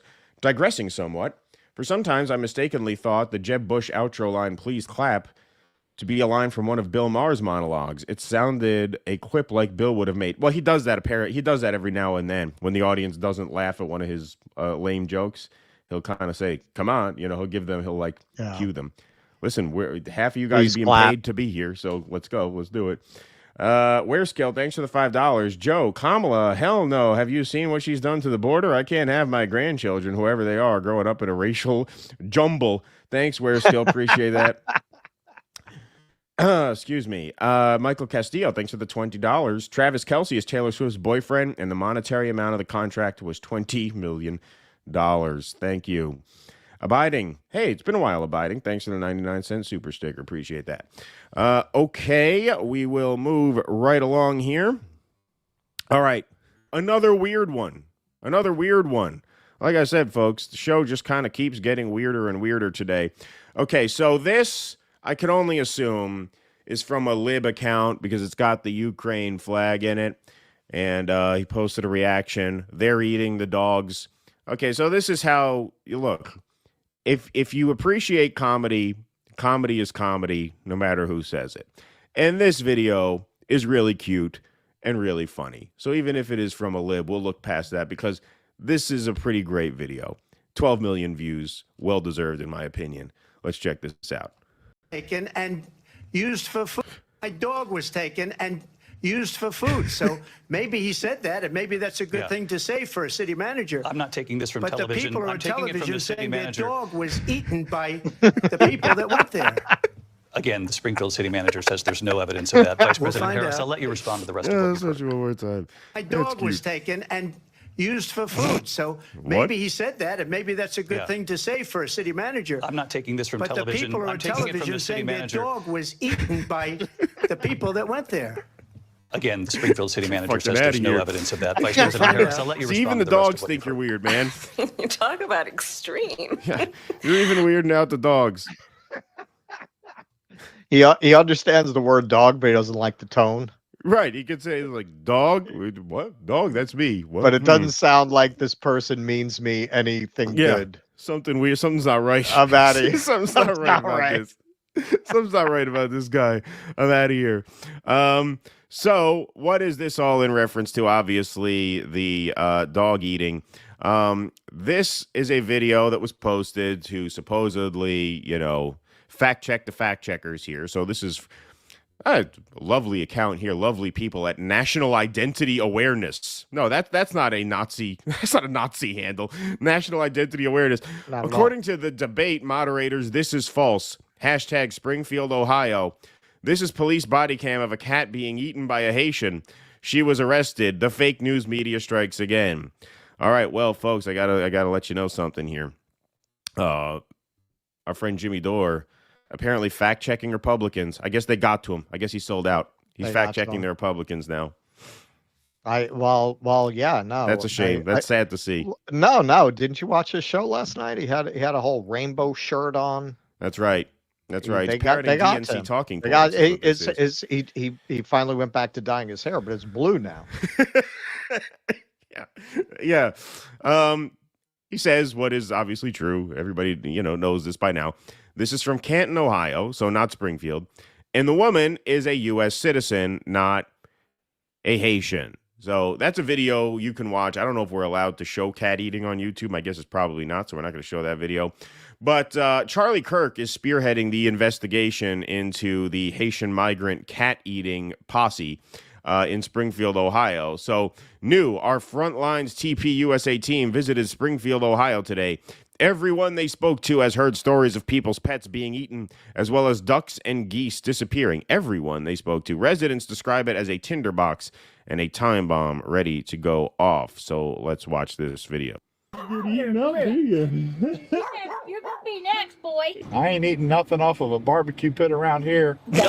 Ducks are disappearing. So the migrants are eating geese, you think? Have you heard of pets being abducted?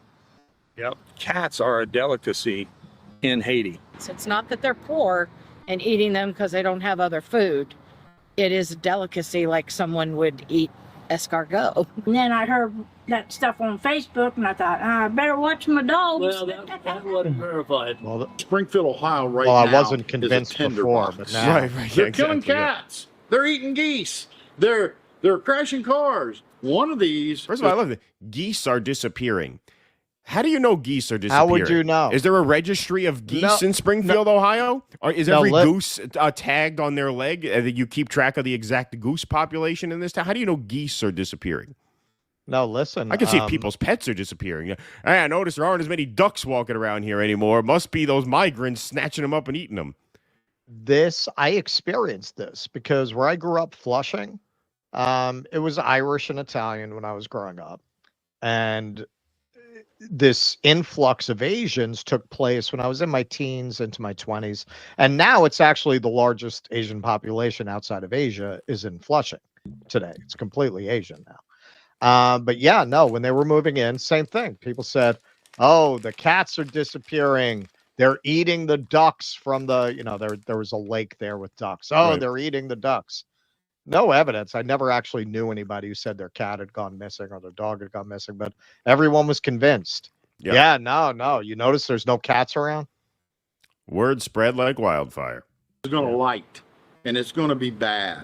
Part of that is because in the state of Ohio, you cannot use lethal force to protect property, and pets are considered property. Are you carrying a firearm now to keep yourself safe? How has that changed? Yes, I do.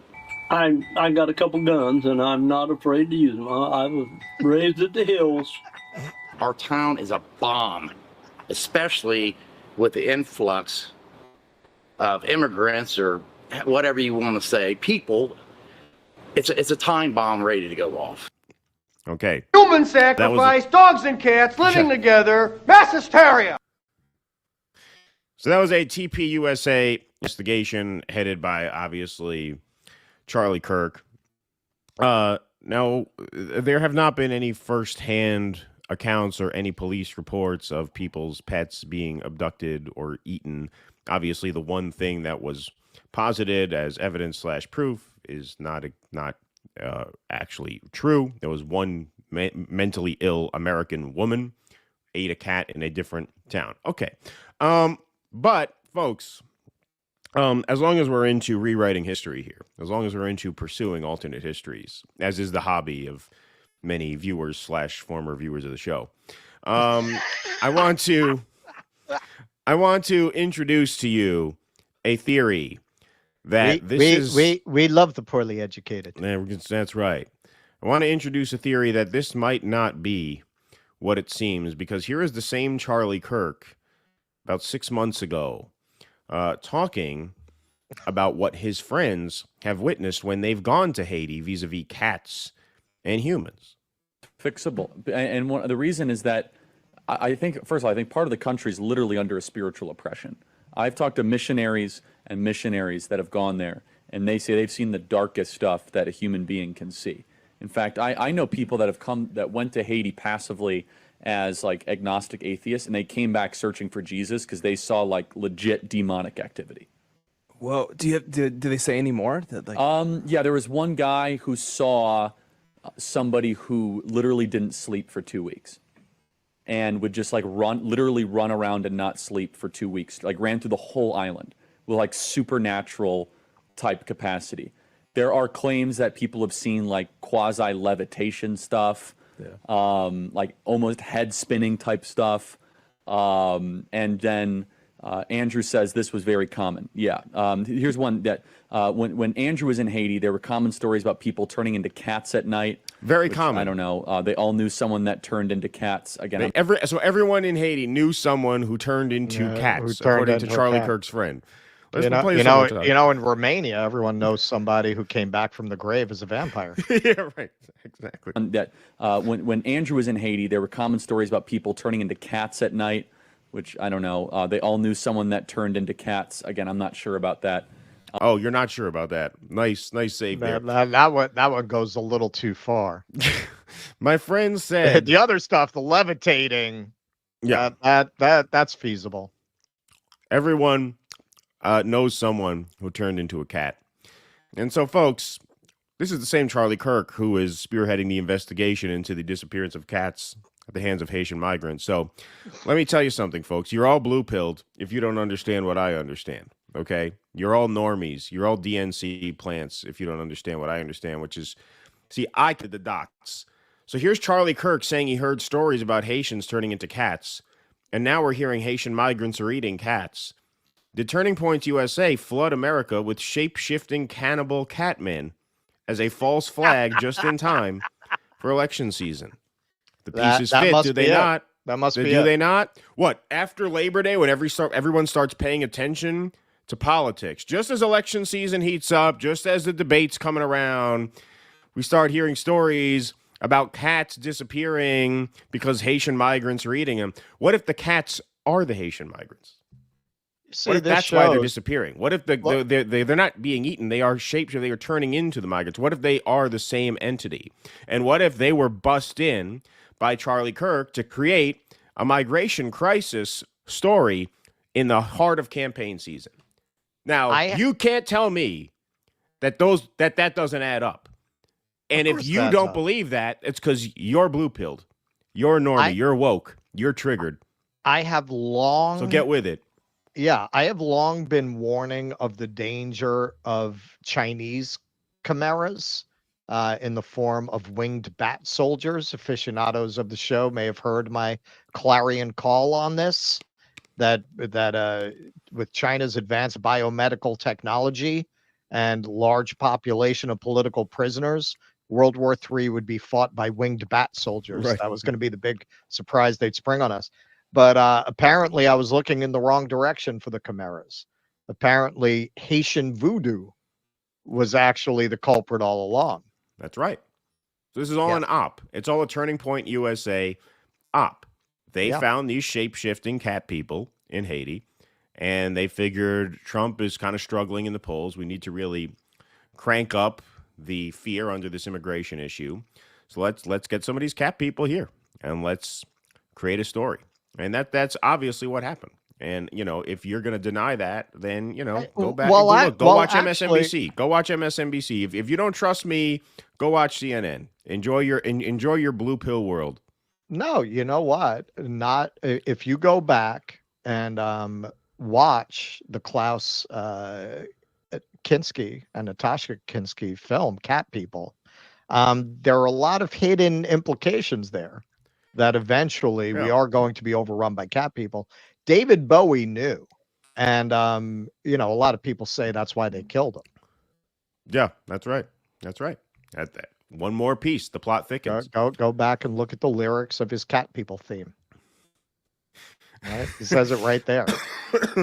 All right, folks, I hate to break character. I hate to ruin the bit, but it's worth ruining the bit for this next slide. Because obviously this is all pretty fucking absurd to most people. but not to one person. Not to one person. Guess who buys into the Haitian cat eating hype? You will never guess. You will never guess in the chat. If you have not seen this already, don't sip any coffee now because you'll be in for a spit take. That's right. Old friend of the show, Marianne Williamson, says continuing to dump on Trump because of the eating cats issue will create blowback on November 5th. Haitian voodoo is in fact real, and to dismiss the story out of hand, I mean, it is, listen but yeah, to the citizens of Springfield, Ohio. I'm sorry. What is this? Haitian voodoo is in fact real, comma, and to dismiss the story out of hand rather than listen to the citizens of Springfield, Ohio, she should have put a comma there, not a period, confirms in the minds of many voters the stereotype of Democrats as smug elite jerks who think they're too smart to listen to anyone outside their own silo. Okay. This is the issue you go. decide to build that point on. Right. This is the issue Really? you build the point on. Right. Right. I mean, exactly. there are many things like, hey, Marianne, you want to impress me. Write this same tweet and say, dumping on Trump because he doesn't think that pornography should be in public schools makes Democrats look like elite jerks. But she would never write that because too many people who like Marianne Williamson are for that. She probably doesn't have to fear offending a large pro-voodoo portion of her readership. Exactly. Or you can make this point about NAFTA, which in fairness to her, she probably has, her economic program, has a cogent. This is getting into culture war. This is more culture war. Quite a lot of areas where you could say, well, a lot of parents don't think children should be at strip shows. Right. Whether drag or not.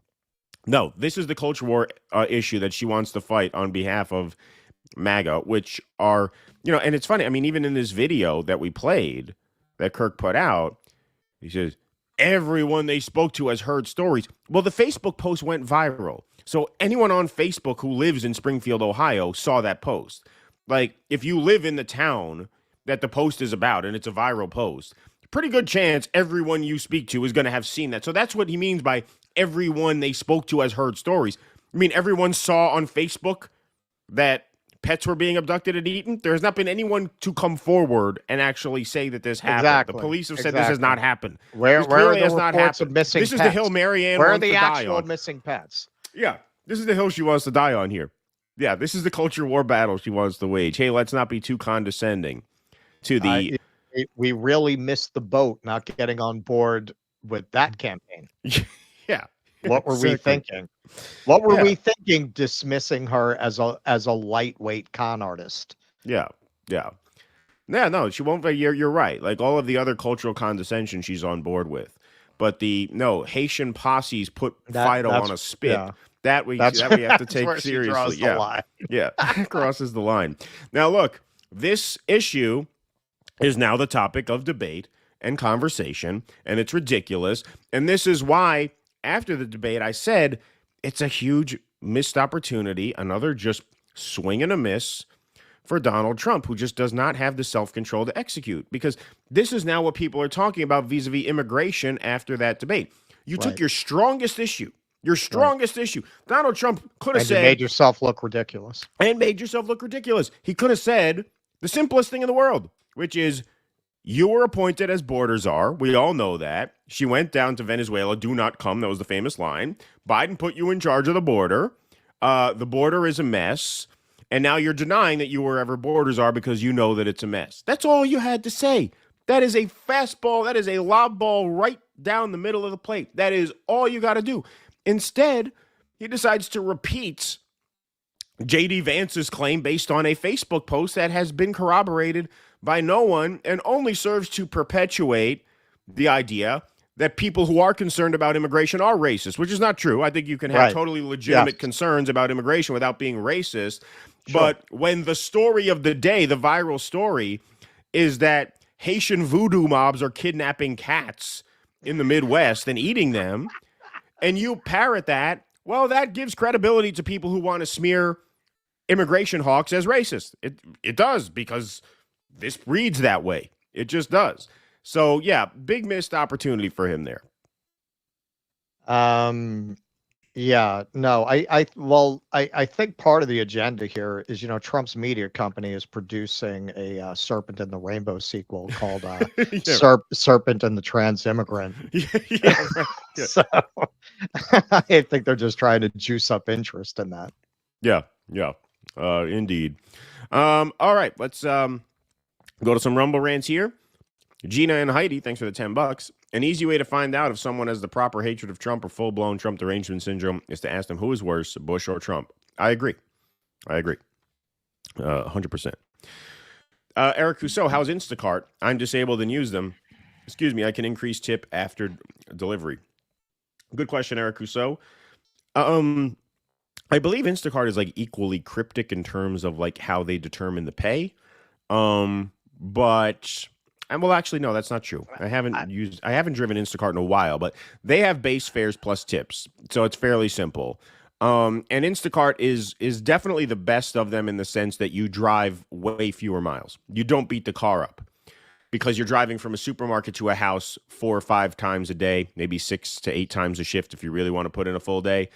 And some of the orders pay pretty well because they can take a while. It could take 1 or 2 hours to complete an order. But you get an order for 50 items that's 5 miles away that pays $40. It takes you an hour and a half to do. You're making $25 an hour, but it's almost all profit because you're only driving 5 miles for that $40. So Instacart is actually the best of them all for anyone who's curious. The only time I used it when I was subbing for Jimmy in LA because I had no car and it was the only way for me to get groceries. I always tip 20%. What's that? I always tip 20%. Yeah, that's good. Nothing wrong with that. You're a mensch at that level. I'm a mensch. That's I'm a level. mensch. Yep. Pete Sweet, couldn't drivers start their own platform like a co-op? Profit would go to drivers, fares would go down, public would embrace such a choice. That's not a bad idea, Pete Sweet. You just need maybe like Peter Thiel to invest in it, and then we'd be really going. That's the thing. That's why tech is so hard because it's gatekept because it takes a lot of money to start one of these things. I guess. Exactly. Brandon Guillory, thanks for the $5. Most people can rub 2 brain cells together, but anything requiring more causes cognitive dissonance. The 3 brain cell problem. Thank you, Brandon. Appreciate that. Zaldivar, Gonzo the Muppet walking around Ohio like, whoop. Oh, I have to find that. Wait a minute. Did I bookmark that? I meant to put that in the piece. But I forgot. Oh yeah, this. Okay, where the fuck is it? Okay, I have to screen share this. This is amazing, and this should be in the piece. So here, maybe we'll act like this is in the piece. We'll just do a cut. And to put icing on the cake, the best meme related to this story by far, the meme of the week, without a doubt, goes to this.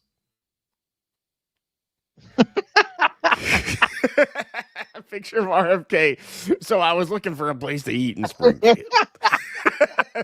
Tell me that's not good. That is great meme game. All right, that is a great meme.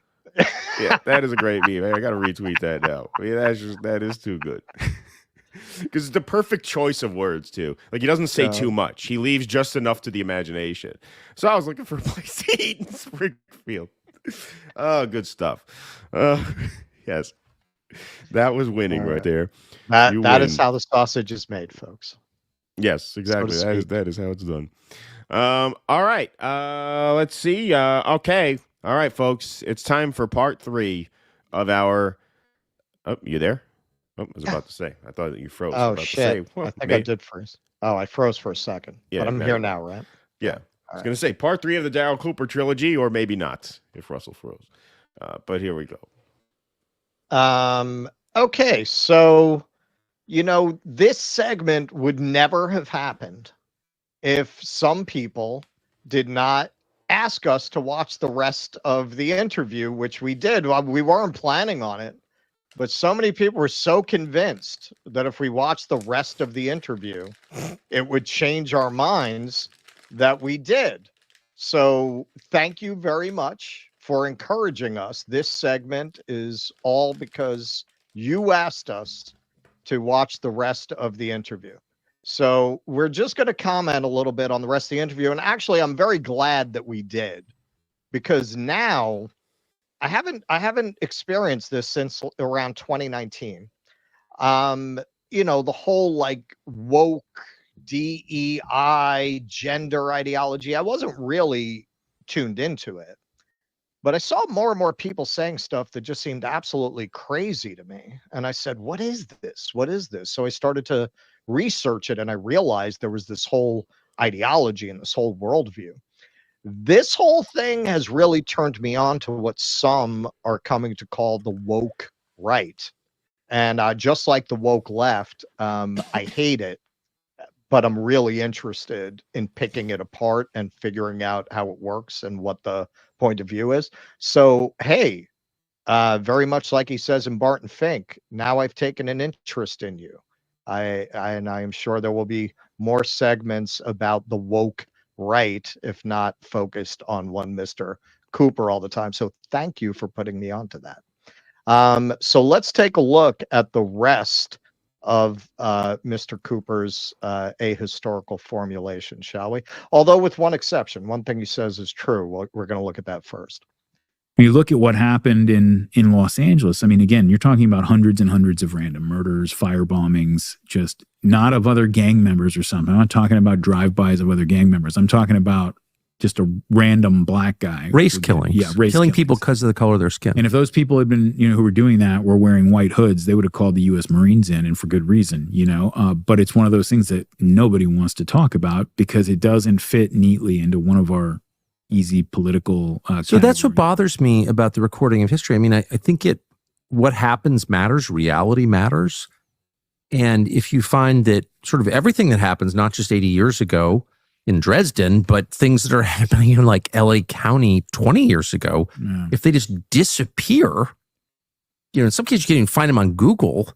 Like that's a level of manipulation that's just mind control. Okay, so I looked into this, and I think this is part of why people will say, well, what do you mean he's fascist or he's a Nazi sympathizer? He's speaking out for these black neighborhoods. And we'll look at that a little later. But actually, this is true. This is interesting. So this is Southern Poverty Law Center, certainly, not someone who's going to make this kind of thing up. So Latino gang members in Southern California are terrorizing and killing blacks. So this is true, apparently. You had the Mexican mafia ordering Latino gang members basically to firebomb blacks out of Compton. So that's from 2007. This is from 2016. There were actually prosecutions brought because of this. Latino gang members firebombed black residents to drive them out of Boyle Heights Project, prosecutors allege. And then to what Tucker says at the end there, he's not wrong that this history has been erased because it just doesn't fit the narrative about race that the liberal class that dominates the media prefers. So a recent article, the Washington Post, in black-led Compton, a Latino majority fights for political power. So because of the legacy of Compton being black, the governing body is still black. And this whole article goes on about how the Latinos have been shut out of political power. And it does get into the history of Compton, including the fact that it was a white neighborhood. I didn't know this. Kevin Costner grew up in Compton back when it was kind of like a white upper middle class area. But it never mentions these fire bombings or attacks on blacks that drove them out of Compton. It's very much presented as a case of now Compton has gone from being 74% black to 70% Latino. And it's very much presented as the blacks are the new whites, as the blacks are the ruling class of Compton, and does not mention anything about how the area became majority Latino, presents it as them being discriminated against, which they very well may be, but that's not a complete picture. So that they're right about, and I feel like it's important to point this out, because seeing that, I understand why so many people might be confused about the message that Cooper is conveying, which we will get to. by the fact that he's sympathetic to these blacks in Compton who were driven out by Latinos. Anything, Keaton?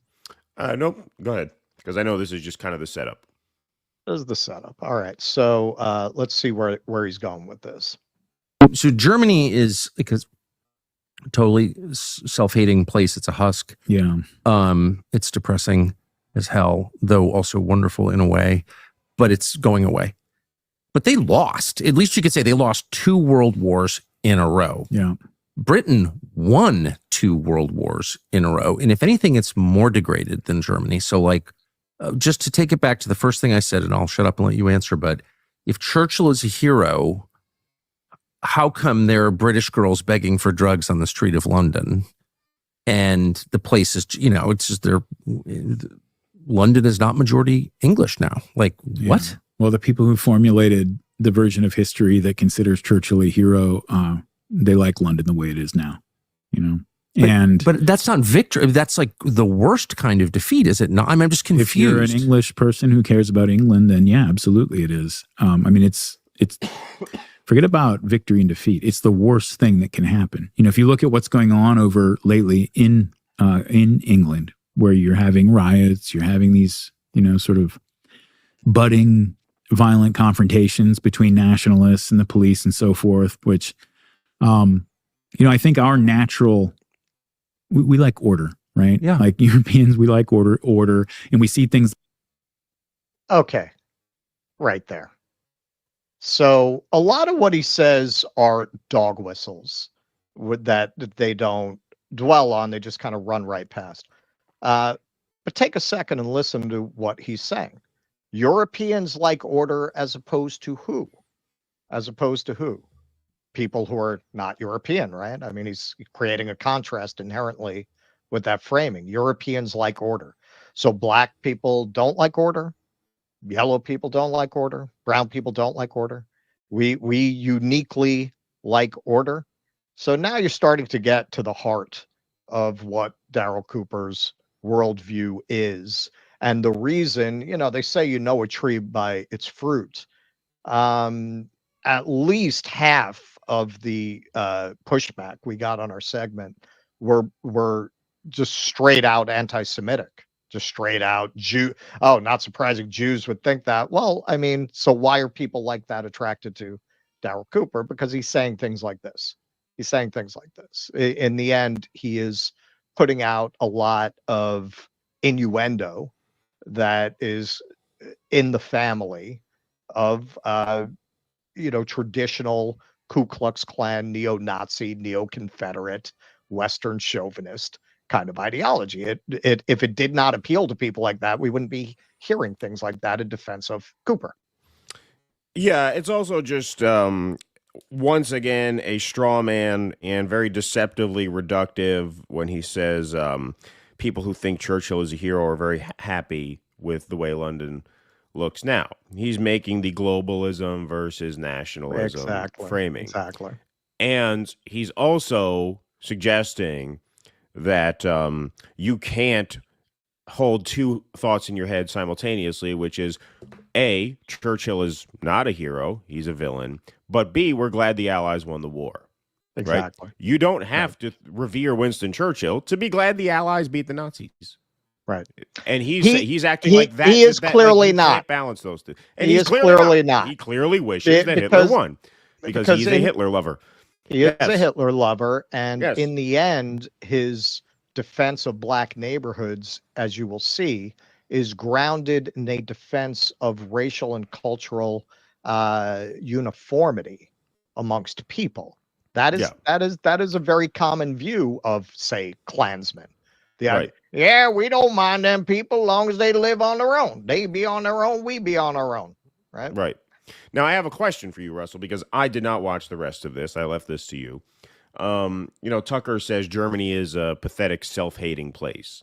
And what he's referring to is the fact that they feel tremendous guilt about the Holocaust. They say more about it in another section. Because of that, they feel a need to take... Go ahead. Let me just get this go ahead. question out, because I think you'll get where I'm going.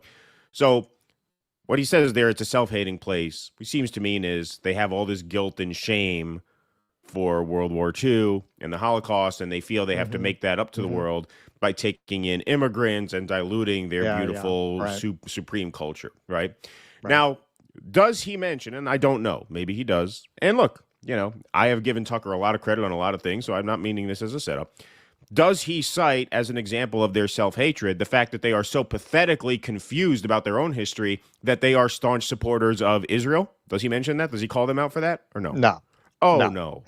Oh, that's surprising. I didn't know. He does not. I didn't know. I was 50-50 on that.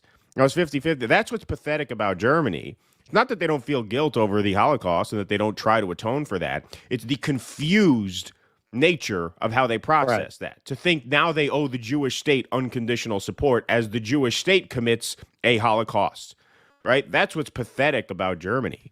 Not the fact that they feel responsibility to atone for rounding people up in camps, but their way of doing it is ass backwards because now they're actually enabling another Holocaust.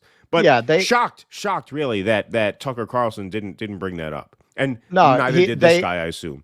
They not too long before this clip, you know, I had to cut it for brevity, but they describe what's been done to Germany. I believe it was Tucker who said that as psychological warfare, one of the greatest psychological warfares that's ever been committed against a country.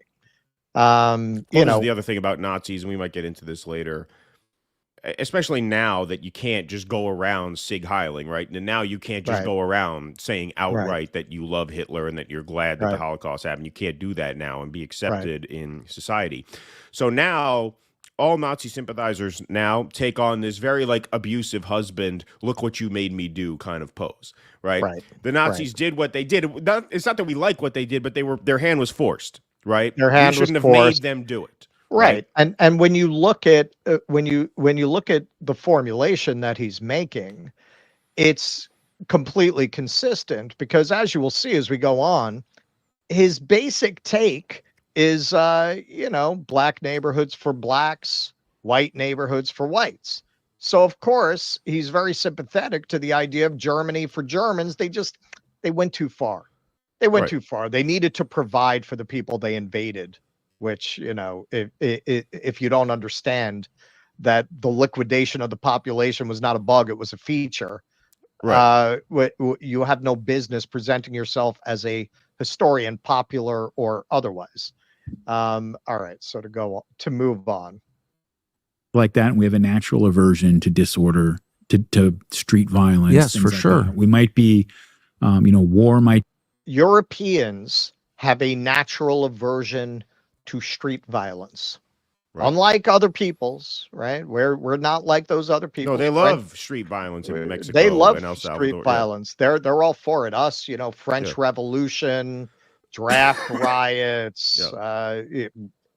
Hey, we're not on board with the whole let's send everyone who was in Washington on January 6th to the gulag for 20 years. We've actually spoken out against that. But it was a riot. There was a very recent riot there. So the idea that Europeans are uniquely averse to street violence is a very interesting formulation. Be necessary, but disorderly mob violence, things like that, like immediately make us kind of take a step back because most of our experience with those things is really bad. And at the end of the day, like it is an unleashing of evil spirits, no matter what the cause or the reason is. And yet when I look over there at what the British people, some of them are trying to do, I refuse to judge them for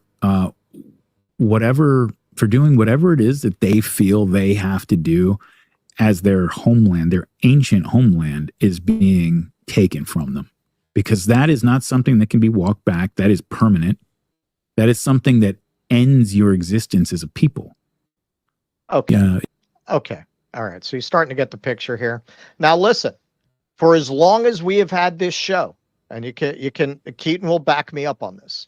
This was almost one of the first things I ever said about this, way back when we were doing this on Facebook.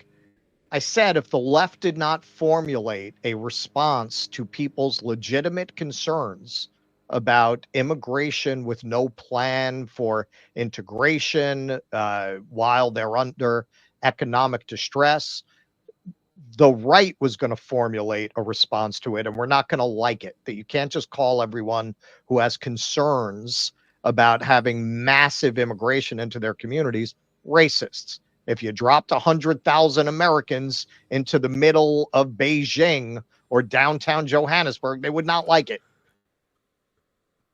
Keaton, anything?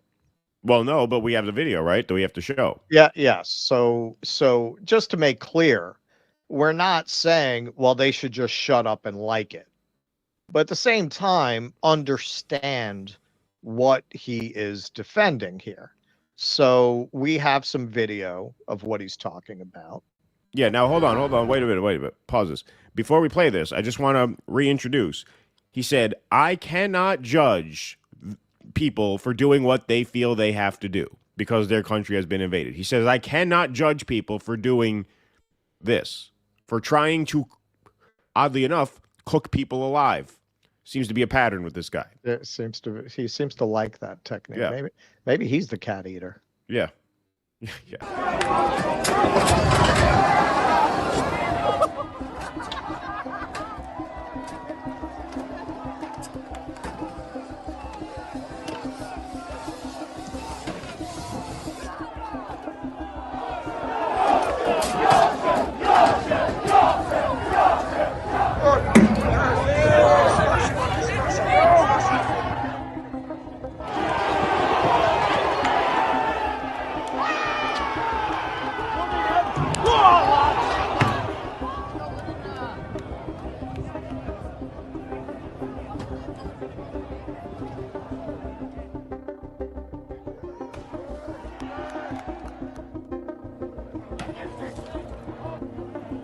So understand, they tried to burn the building down with people inside. But he doesn't judge them for that. He says, I can't judge them for that. I can't judge them for trying to burn a building down with people inside it. Yeah. This is what he feels he can't judge.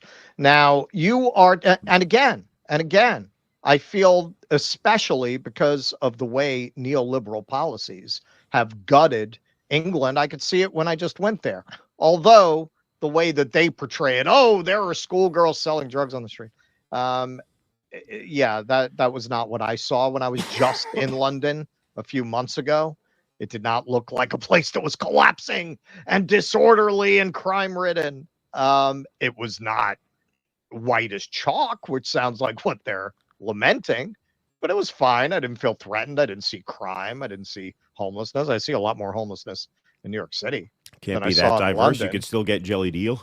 You can still get jelly deal. There are enough pure English. There's enough pure English blood there to keep the jelly deal places in business. Exactly. Because the Muslim immigrants don't want that shit. They're not eating that. Yeah. They're not eating that. And you know what? Whenever I would complain about the food, people would be like, "Oh, nobody eats that. They take away. They eat Indian food." Right, So you know, if not for these people, you'd be stuck with the jelly deal. But that aside, yeah, did I see a certain, because the last time I was there was 18 years. And did I see a decay in the infrastructure? Yeah, I did. Like the tube was the first time I went to London. I was 19. It was spotless in the tube. Now you can see everything's older. It's dirtier. It's not maintained like it was when I first went there. That's a result of neoliberal policy. That is not a result of immigration. And that is the purpose of these narratives. It's to take the heat off of stripping people of social supports, of proper financing for the national health, proper financing for libraries, proper financing for schools, and to blame it all on immigrants. And let me ask you something. And I'm not saying this is true of all British people or even most British people, but you cannot tell me Winston Churchill and the country he represented actually had a lot of eugenicist, racist views that were not very much different from the Nazis, and then come back and say that them trying to burn men, women, and children alive in a hotel because they don't want any more immigrants does not reflect a certain strain of racism that has always been present in the British psyche. And if it is all because of this immigration, what caused the football hooligans? What were the football hooligans about? That was long before any of this. So if anyone wants to read a book about this strain in British society, I would recommend this. They made a terrible film adaptation of it called Green Street Hooligans that I would not at all recommend. But among the thugs, it's not a fictionalized account. This guy basically embedded himself with Manchester United. And what he came up with in terms of what the football hooligans were about was the lost empire, the lost national dominance over other nations, are kind of very much like our own. They were kind of the proto incels, men feeling aimless, not knowing what their purpose is in a post-imperial Britain, and trying to reassert that in just the most meaningful, pointless way. Now you're going to say, oh my God, but you don't understand the problem of how many immigrants have come into England. All right, so let's take a look. And by the way, again, I do say that that's a legitimate issue. I'm not dismissing that entirely. But let's see what the scope of it is. All right, so these are the official figures. Total population of England and Wales, 59.6 million. 81.7% of the population was white in the 2021 census. People from Asian ethnic groups made up the second largest percentage of the population, 9.3%. Now, when you say Asian, presumably you're mostly talking about Indians. I'm sorry, you colonize it, you bought it.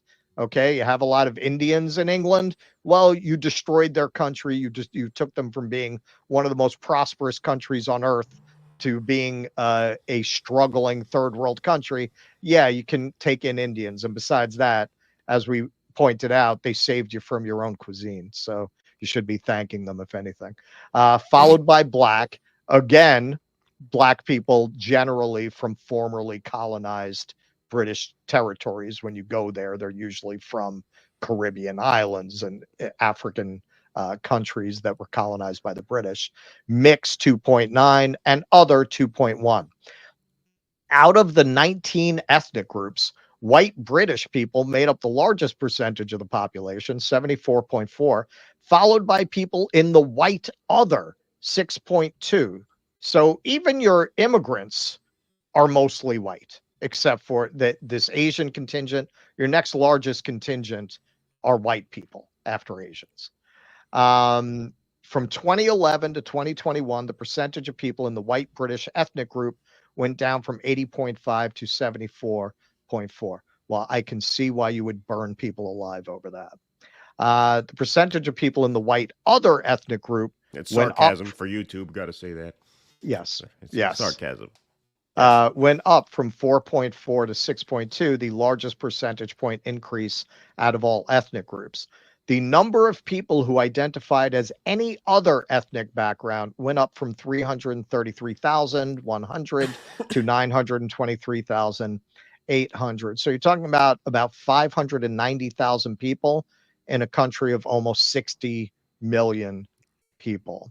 Now that I am sorry, and again, I think there are legitimate issues with unrestrained immigration or with people who are having their own welfare state gutted while money is being given to immigrants. I think there are legitimate issues there. Certainly not anything to make you say I can't judge people who would try to burn people alive in a hotel. To say I can understand that. Certainly the scale of this is nothing that would make you say, well, Britain is not British anymore. As you can see, the majority of England, 4/5 is white, most of that British. The scale of the problem is nothing like they are describing. And look, man, I watch this right-wing media, unlike a lot of people in this space. I know the Paul Joseph Watson shit. I know, I watch it.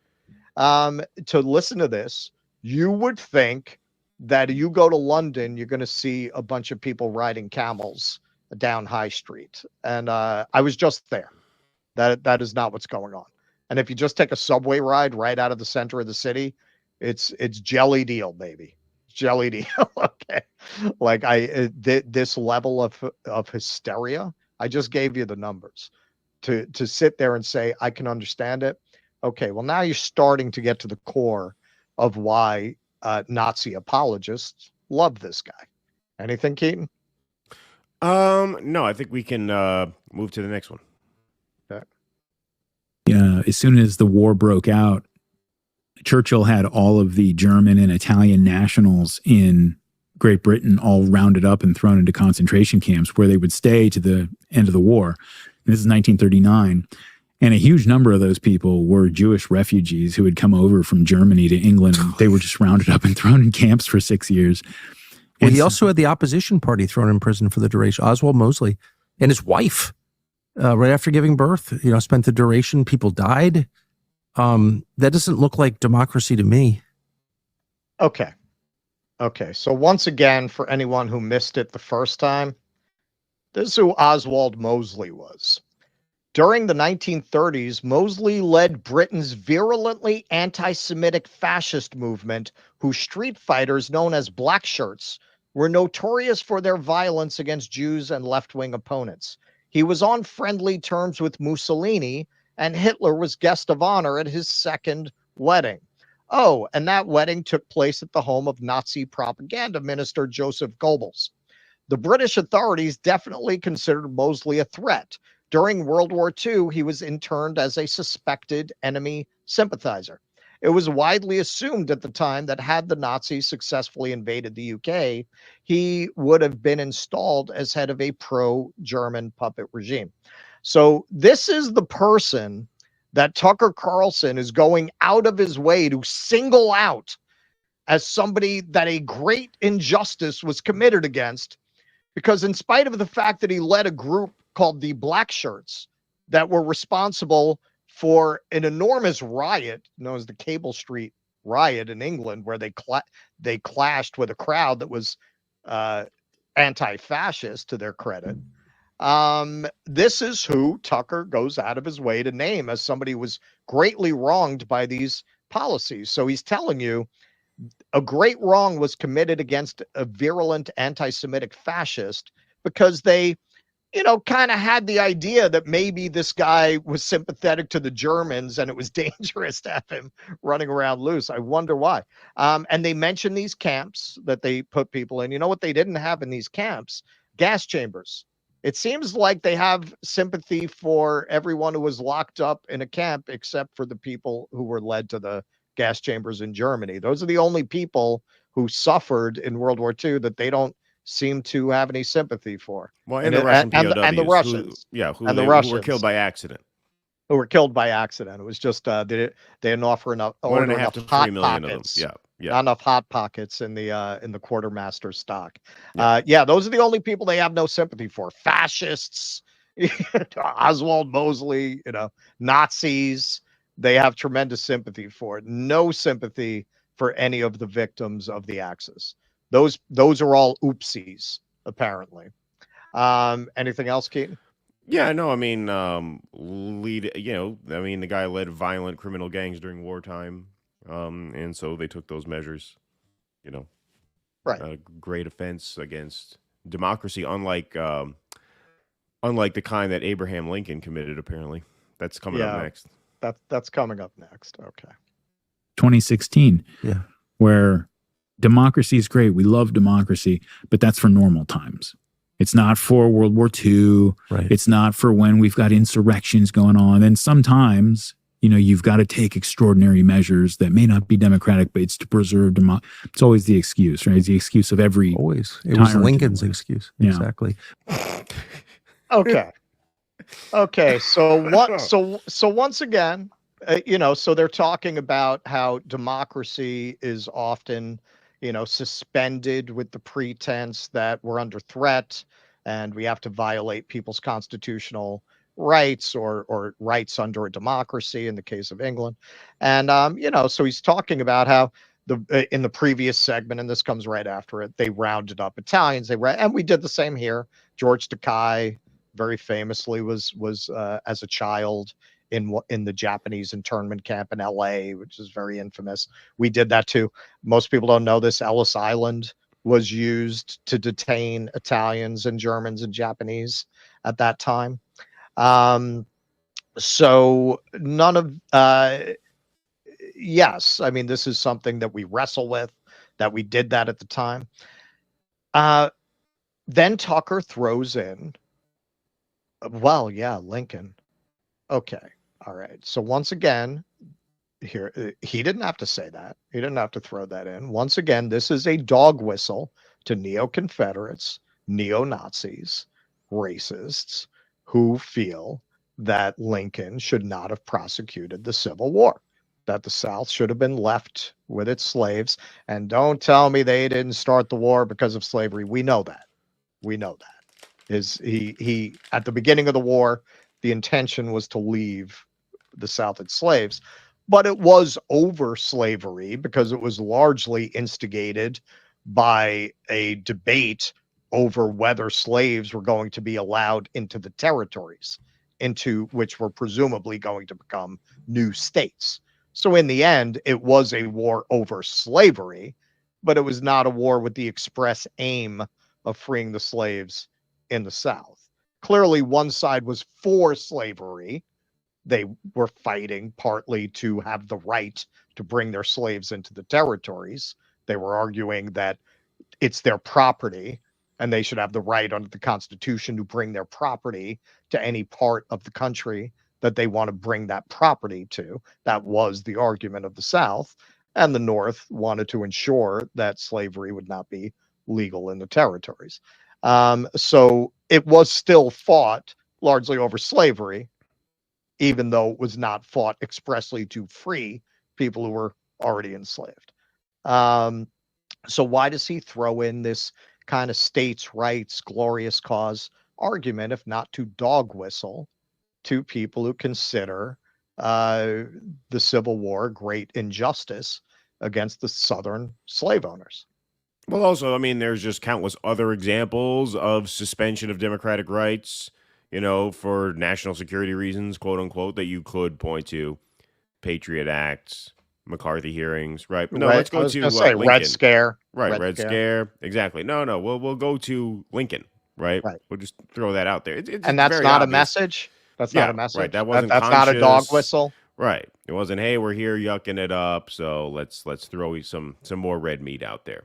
Right. I mean, that He's is not speaking to obvious. a certain audience. Yeah. And as I understand, you know, Mosley was basically a gang leader, right? I mean, these weren't speech crimes that he was being arrested on, were they? Or was it the fact that he was a violent gang leader? No. They literally led attacks. No,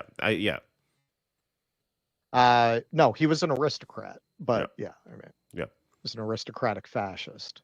Lovely guy to be dropping in there as an example of somebody's rights being violated. Right. But no, these are not dog whistles to white supremacists at all. Not at all. All right. So the next. Hold on. Let me just take one quick point because I want to respond to one chat in here. Because this is an important point to make, and I was going to make this anyway. These guys miss the forest for the trees and have an axe to grind. It just so happens that axe grinding benefits the regime. No, you benefit the regime. First of all, this guy is a literal Fed. Literal. I mean, a Defense Department. He is literally a Fed. I thought you guys don't like Feds. Yeah, I thought you don't like Feds.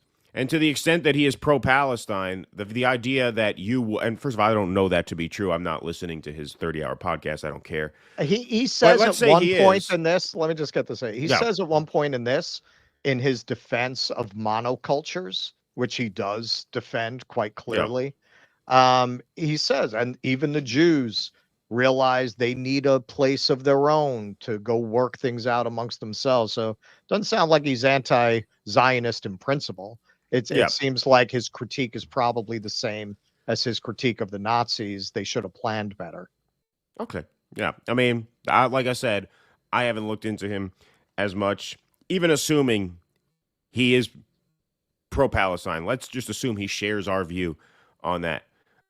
He is a benefit to the regime. To elevate this guy is to give the biggest propaganda win you possibly could to the Zionist lobby and to the ADL. They want Konstantin Kassin already dropped a video making that connection. They want critics of Israel to elevate this guy. That is the biggest favor to Israel you could possibly do. The biggest favor to the regime you could possibly do. No question about it. No question about it. Okay. All right. So the next part is really where you see this all come together. The Irish and the Italians, these people who think that like that's their. He's talking about the state of urban neighborhoods after the big immigration waves at the turn of the century. By the time you get into the 50s and 60s, what the character of these immigrant neighborhoods had become by then. Neighborhood, because it's been their neighborhood for 100 years now, and you know it's everybody in the neighborhood goes to a parish church that they've gone to, their grandparents went to. They have internal social structures and dispute arbitration structures and all of these sort of organic institutions that grew up from ground level that gave them an ability to self-govern in a way that made it so they really like were not as dependent on the state bureaucracy to do these things for them, right? They could do a lot for themselves. And these are the people who were resisting, you know, the movement of African Americans into their communities. When people look back, for example, like when Martin Luther King went up to Chicago in 1966 and there was the Marquette Park riot, to this day, like you have to go into a pretty deep, serious history book about that period to get the fact that, you know, everybody sees that as a bunch of white people who came out to protest a bunch of black people moving or, you know, trying to open up their neighborhood. But that wasn't a bunch of white people. Those were Lithuanian people. That was a Lithuanian neighborhood that had been a Lithuanian neighborhood for some time. These were a bunch of people who had come over here as refugees and had set up a little community for themselves that they didn't want changed. You know, when that's a Latino community with a bunch of white art students moving into it and gentrifying it in Brooklyn or Los Angeles, you know, people don't have a problem saying that they have a right to, you know, to maintain this community that they've built for themselves. And I actually kind of agree with that. Like when I see gentrification happening, it's like, you know, I'm sympathetic at the very least. Very sympathetic.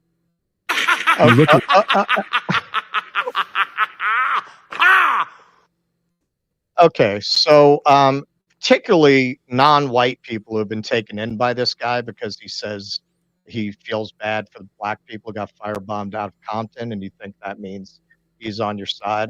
You need to understand what the full implications of what he's saying are. So first of all, Lithuanians would be very surprised to find out that they're not actually white. I think he should go to a Lithuanian neighborhood and tell them that and see what their opinion is on whether or not they're actually white people. Although in his defense, Hitler would not have seen them as white either. He saw Slavic people as Slavic people, and he saw Aryans, as he defined it, as white people. So in Cooper's mind, they're not whites because he sees the world through Hitler's eyes. Right, Again, just more pattern recognition with every single video that we play, right? This guy says Lithuanians aren't white, and you're right. It's a very good point. You know who also didn't think they were white? Hitler. Hitler did not think they were white. His ideology seems pretty consistent. Eastern Europeans generally were not white to Hitler. Right. That's why they wanted to kill them all. It was not an accident. It was not. Despite what this guy said. So understand what he's arguing. So the Lithuanians, so I looked into this. All right. So Lithuanians started settling in Chicago. Now, Chicago has the largest Lithuanian community outside of Lithuania. It does. They started coming there around the turn of the century. And particularly heavily in the 19-teens after the Russian Revolution, the 1920s. So he's saying they had been there for some time. So actually, by some time, he means about 50 years. The Lithuanians had been in Marquette Park, where this race riot took place. So you want to call that quite some time? Well, how about 400 years? How long is that? Because that is how long black people have been in this country. So this is the race riot that he's defending here. This is the Marquette Park riot. This happened in 1966. That is Martin Luther King Jr.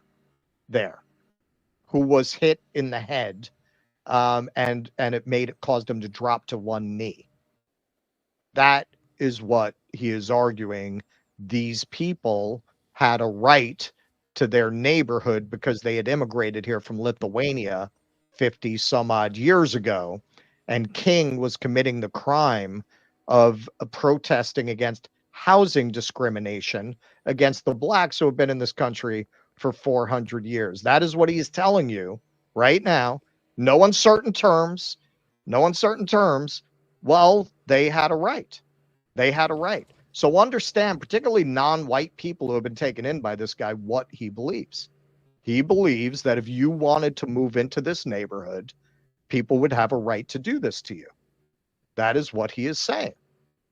Now, he thinks Compton should be for the blacks. Well, we're going to see. That's not unique to white supremacists. That's not a unique view. On August 5th, 1966, in Marquette Park, where King was planning to lead a, what does that say? Hang on, I will get rid of that. Thank you. Lead a march to a realtor's office. I would be terrible on Wheel of Fortune. Yeah. Lead a march to a realtor. Of course, it was a march to a realtor's office. Lead a bake sale to a realtor's office. King led the march with cupcakes on a plate. March to a realtor's office to demand properties be sold to everyone, regardless of their race. He got swarmed by about 700 white protesters hurling bricks, bottles, and rocks. One of those rocks hit King, and his aides rushed to shield him, as the photo shows. The blow knocked King to one knee, and he thrust out an arm to break the fall, the Chicago Tribune reported at the time. He remained in this kneeling position, head bent, for a few seconds until his head cleared. Afterward, King told reporters, quote, "I've been in many demonstrations all across the South, but I can say that I have never seen, even in Mississippi and Alabama, mobs as hostile and as hate-filled as I'm seeing in Chicago." So that is what Darryl Cooper just told you was a situation where the people who were living there were completely within their rights, completely within their rights to do this to Martin Luther King Jr. So particularly if you're a non-white person who's arguing this guy is not a racist, I want you to understand that. Understand this is what the corollary for him of, yeah, if black people are in Compton, you know, they should have a right to hold on to Compton. The corollary is if white people are in Marquette Park, uppity activists shouldn't be there and insisting that people like you have a right to live there, even if they happen to be recently arrived immigrants themselves, as the Lithuanians were at that time. They're relatively recent arrivals in the scheme of things. 50, 60 years is not very long. They had a right to defend that neighborhood against black people who have been here for 400 years. That is what he is saying in no uncertain terms. Now, as to his contention, which people like this always make, they have hidden knowledge, man. You have to go way down the rabbit hole to find out this was a Lithuanian neighborhood. Nobody really knows that. Yeah, I found that in about 2 seconds by Googling it in the Chicago Tribune. And what's very interesting, this was written in 2016, the 50th anniversary of the riots. What's really interesting is this is an op-ed written by someone you can see at the top here who was 6 years old when this happened and lived in the neighborhood. The whole point of this op-ed is to defend the Lithuanian community against accusations that they beat up MLK because everyone fucking knows about it. Right. The line is, I am writing to speak up for our hardworking, law-abiding, war-traumatized immigrant residents of Marquette Park who did not participate in the shameful acts against African-American protesters in our public park. Why would you feel a need to write an op-ed arguing that it was not the Lithuanians, which he offers no evidence for, and I think it's total bullshit. But that aside, Dahlia, why would you write that if it was not well known that it was a Lithuanian neighborhood? Why would there be an op-ed in the Chicago Tribune? So this whole thing, oh, he's giving you the secret knowledge. Yeah, he's not giving you shit. So now, move the mic a little closer to your mouth. I think you moved it away. Oh, yeah, the wire got pulled. Yeah, there you go. So yeah, this is not an obscure thing that nobody knows about. It's right there, and clearly the person is responding to a common understanding that Lithuanians beat up MLK. Otherwise, you would not write a defensive op-ed about it.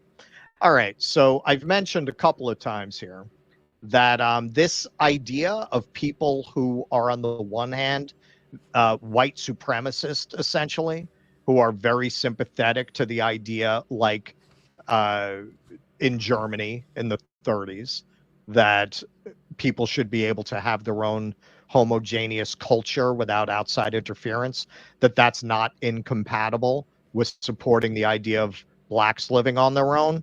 Well, no lesser a figure than Malcolm X met with the KKK. Now, in Malcolm's defense, he didn't want to. This is when he was still in the Nation of Islam, and Elijah Muhammad thought it was a good idea, and so he did as he was ordered to do.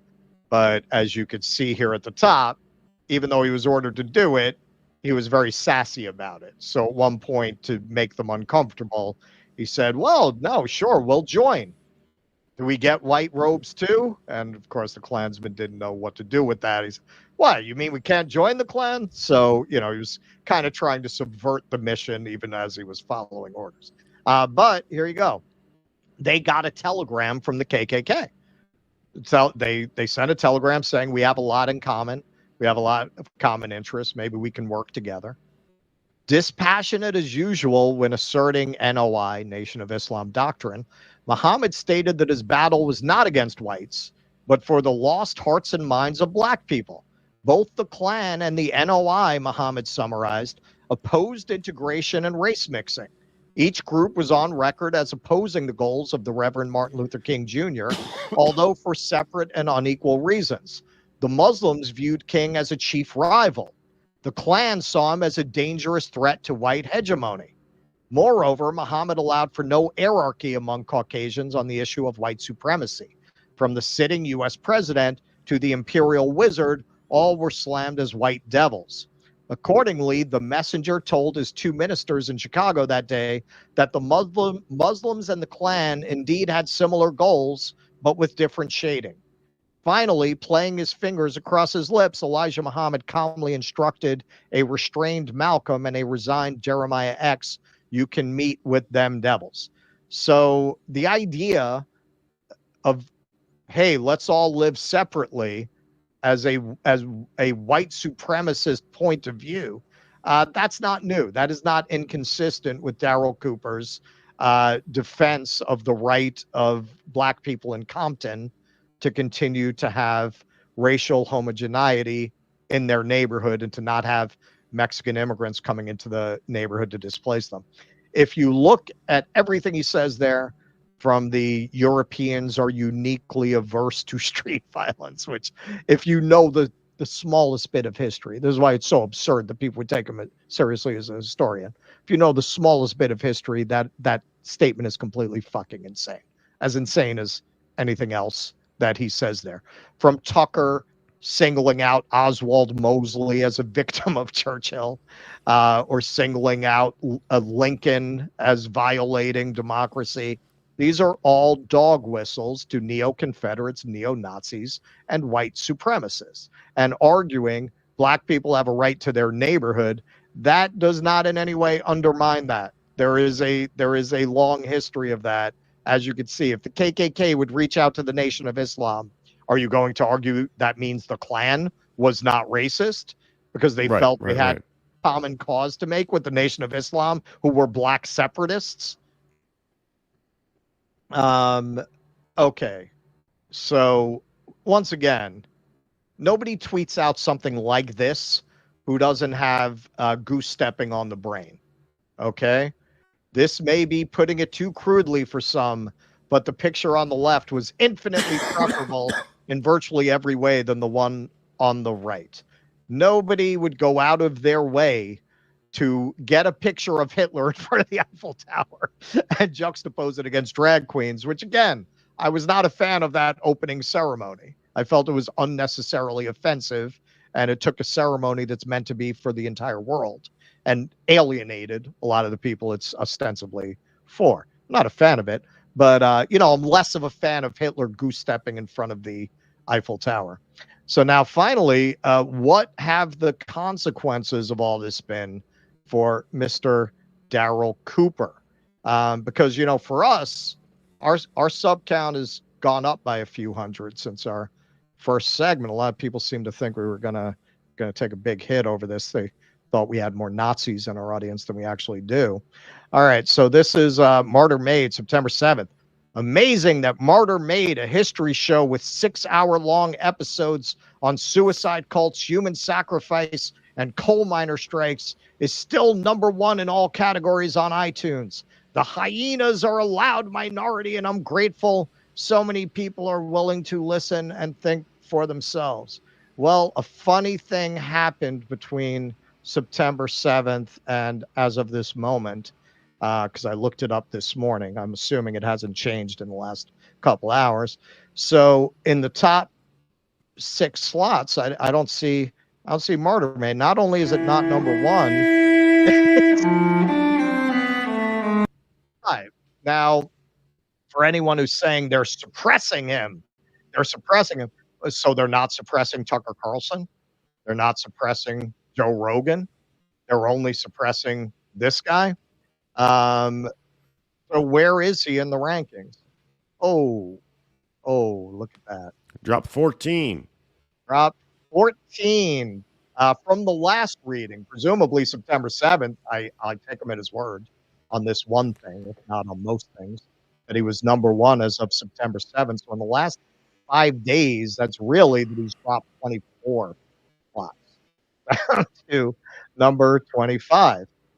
So what about Spotify? Now, admittedly, he's doing better on Spotify, but even there, he dropped from 1 to 3. And I would imagine there is not an enormous lane for people who want to listen to 30-hour podcasts who don't want them to be accurate. I think that's a very narrow lane of people who want to absorb completely fake, made-up history, who don't understand that somebody who tells you the Nazis did not mean to kill all those people in Russia. They just properly supply for the invasion. Don't understand that once somebody says something like that, you can't trust them on any other subject afterwards. Now, I always want to give you an alternative. I don't just want to leave you there. So if you want, because a lot of people talk about the history of the Israel-Palestine conflict from this guy.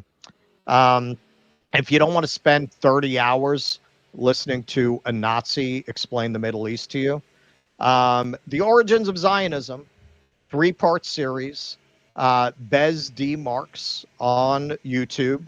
Very good, very much built around, which he quotes quite a bit, the book Over My Shoulder, 10 Myths About Israel, very much based on Pape's work.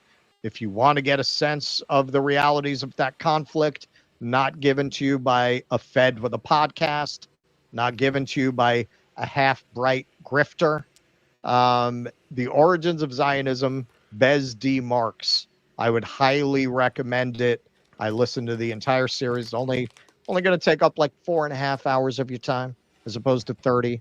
And it will give you a very good grounding in the subject. Yeah. Now, look, we have now devoted about 2 hours total time to this guy, maybe a little bit more, 2.5 hours between these 3 segments that we've done over the past 3 shows.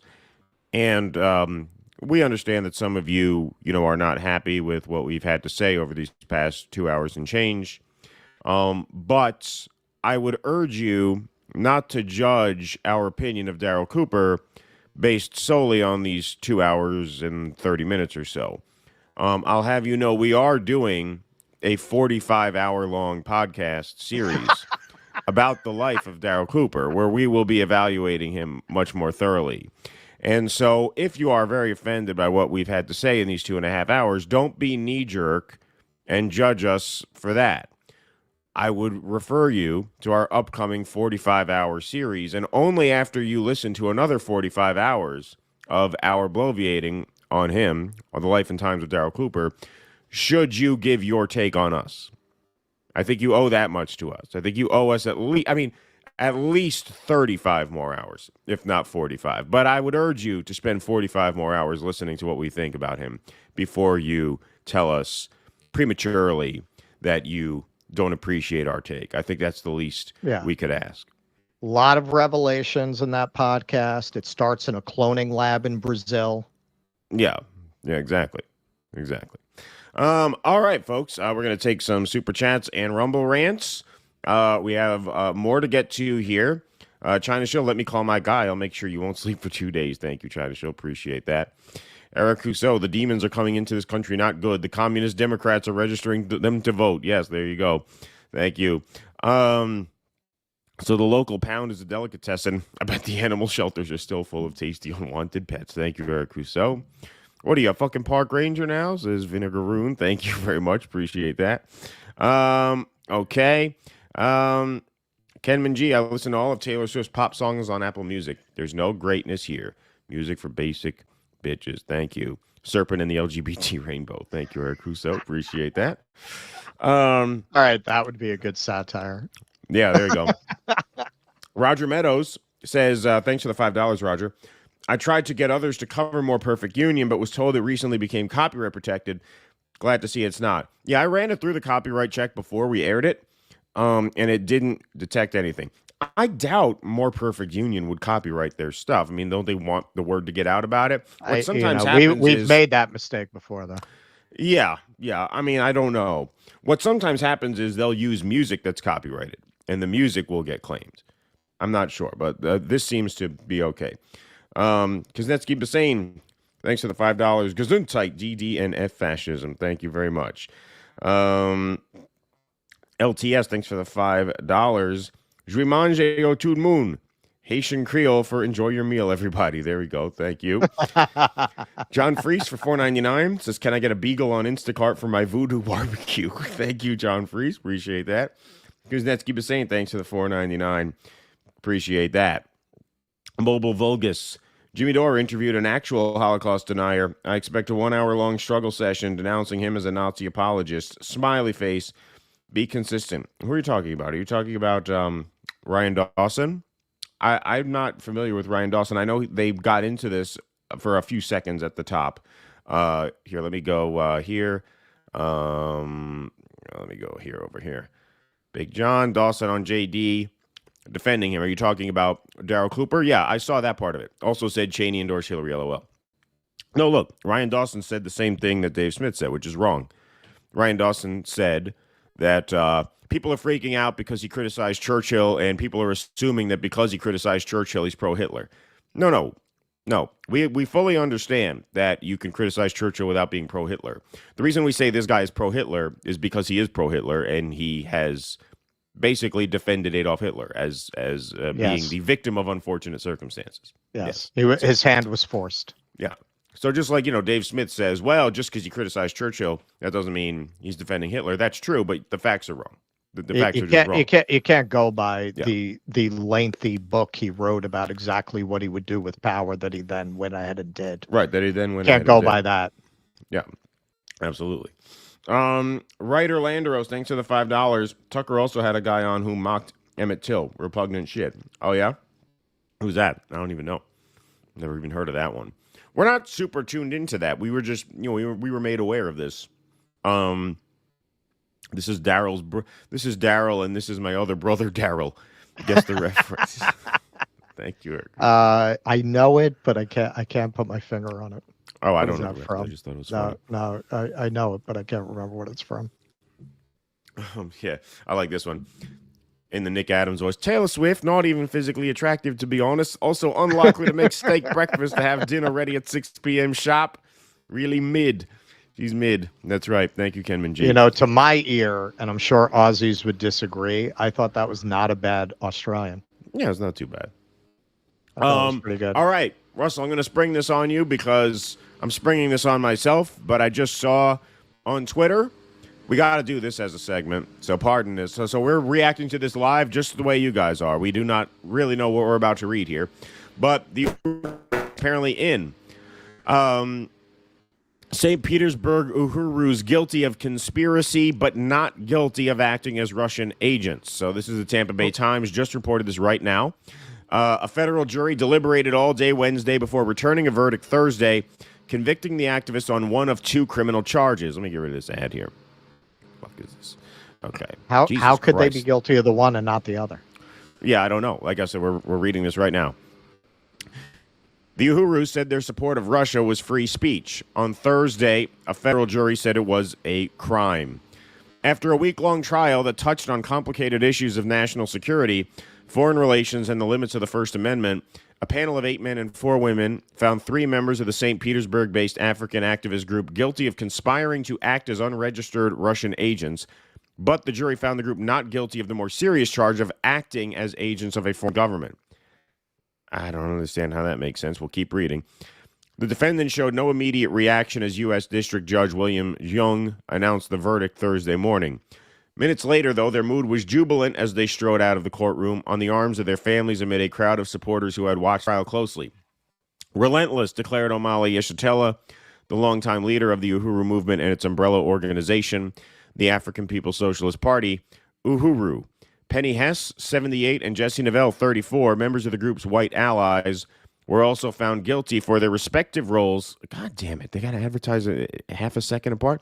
Were also found guilty of their respective roles in what federal prosecutors described as a 7-year conspiracy to sow discord and inflame political tensions at the behest of Russia.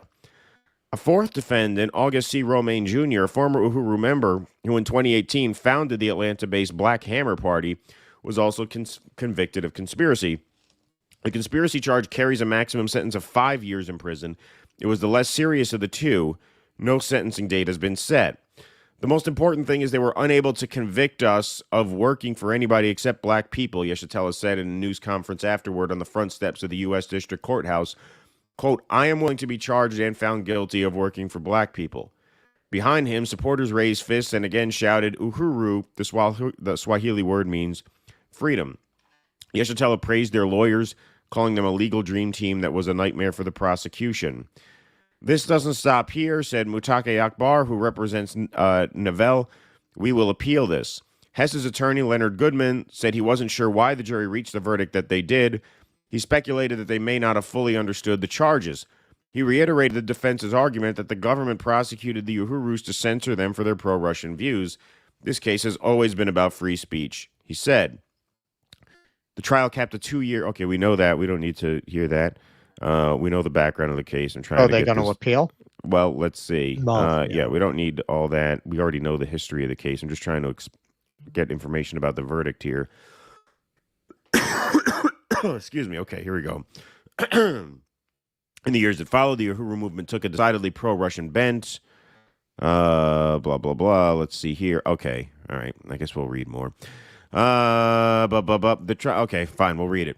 The trial capped a 2-year legal saga that began when FBI agents raided the Uhuru house in southern St. Petersburg and several other properties connected to the group.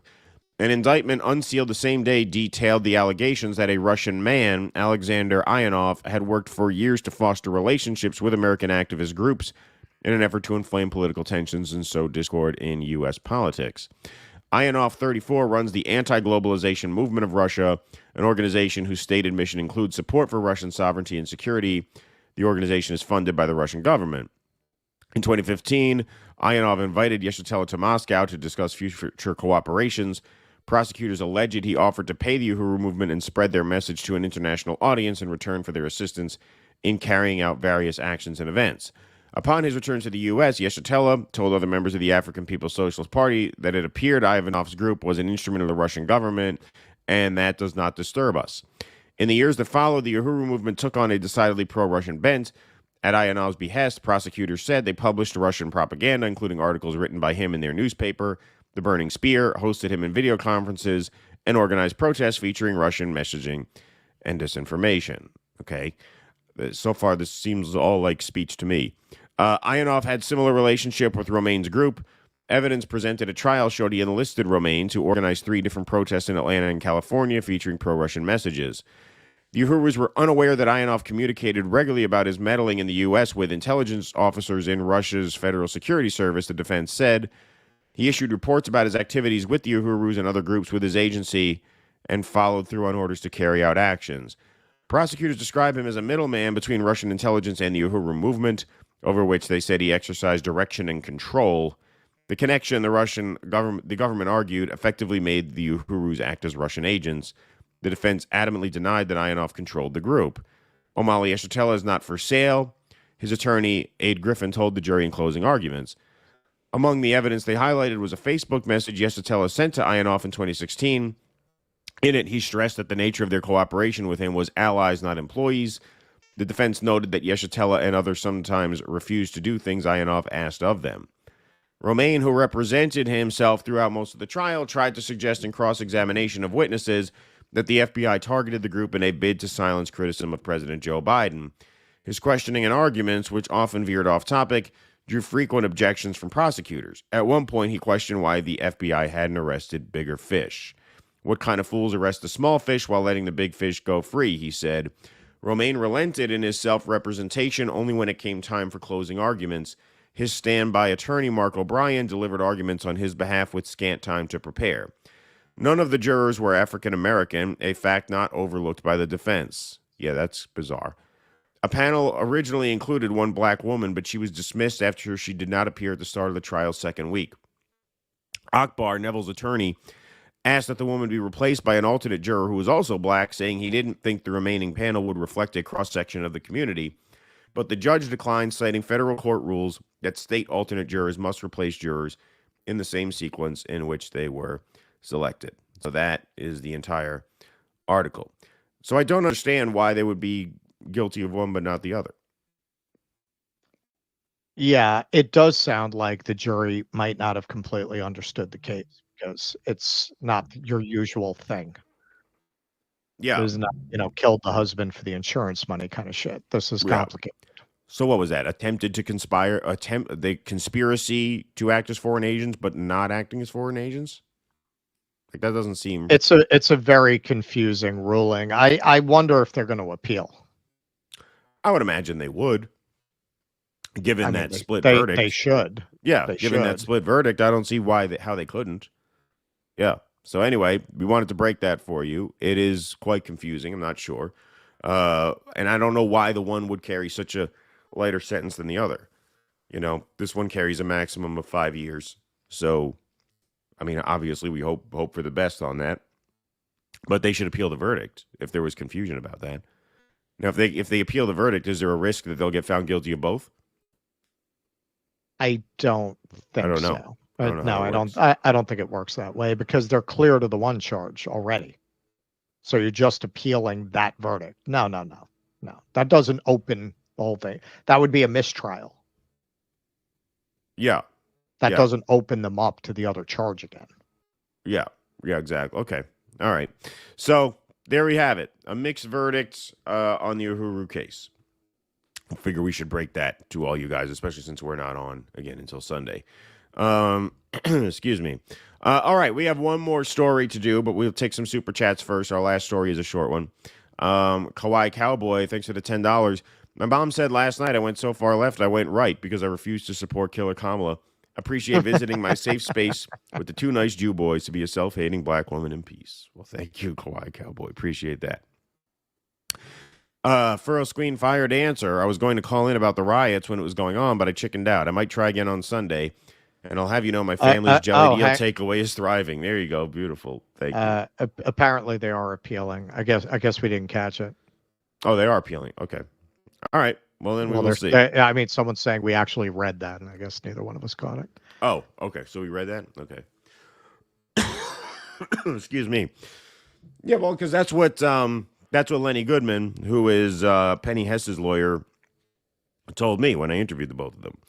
That the threshold they have to prove is that they were acting as agents with no autonomy of their own, right? They were acting at the direction of the Russian government, which I don't know how you could say that proves that beyond a reasonable doubt, especially since the ideology and the aims of this movement far predate 2015, right? I mean, it's pretty consistent with their politics for going back decades, right? The idea that they were infiltrated and bribed and all of a sudden were acting on behalf of a foreign country. They've been active since what, the late 60s, early 70s, right? It was the formation of the movement. Right. That's why. I mean, they sound like a throwback to these black radical groups that were infiltrated by the FBI and destroyed. Right. They survived that. They survived that purge. They survived the black bag jobs.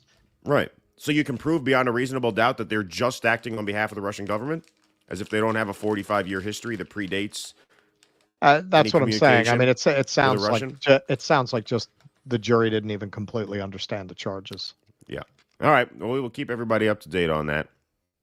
But we thought we definitely had to break that, especially since we're off for a couple days after this. Okay. Writer Landeros, thanks for the $5. Oh, sorry, I read that one already. Brendan McNamara, thanks for the $10. Speaking of music, a Harris presidency would be the scene from Radioactive by Imagine Dragons, but with bunch of coconuts and Don't Worry, Be Happy blaring through the speakers on the prison bus. Thank you very much. Excuse me. Eric Rousseau, Abe Lincoln was slaying vampires. Too busy for democracy. Thank you. Eric Rousseau, the Civil War started and ended at the same guy's house, Wilmer McLean. Thank you, Eric Rousseau. What happened to Opie? So sad. Pa would be disappointed. Thank you, Eric Rousseau. We got 1,900 watching over on Rumble, 1,500 watching on YouTube. Hit that like button, hit that follow button. Thank you all very much for being here today.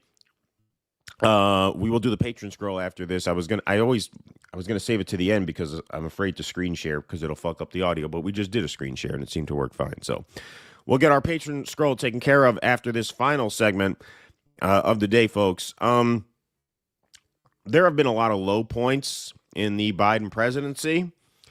I might argue none as low as this, honestly. So here's Joe Biden being asked about the Israeli killing of Aishinor Ezgi Agi in the West Bank, which we've covered in 2 previous segments. Joe Biden says the intentional murder of American Aishinor Ezgi by the IDF was an accident. That's right. The bullet that shot her between the eyes ricocheted off the ground. Yes, you heard that right. You heard that right. So here he is being asked about this. Oh, sorry. That's the end of the video. We got to back it up. Here we go. What's your reaction, sir, to the killing of the Israeli admission that they probably killed the Turkish activist in the West Bank? In more detail, apparently it was an accident, ricocheted off the ground, and we got hit by accident. We're working on that now. I'm going to play that one more time.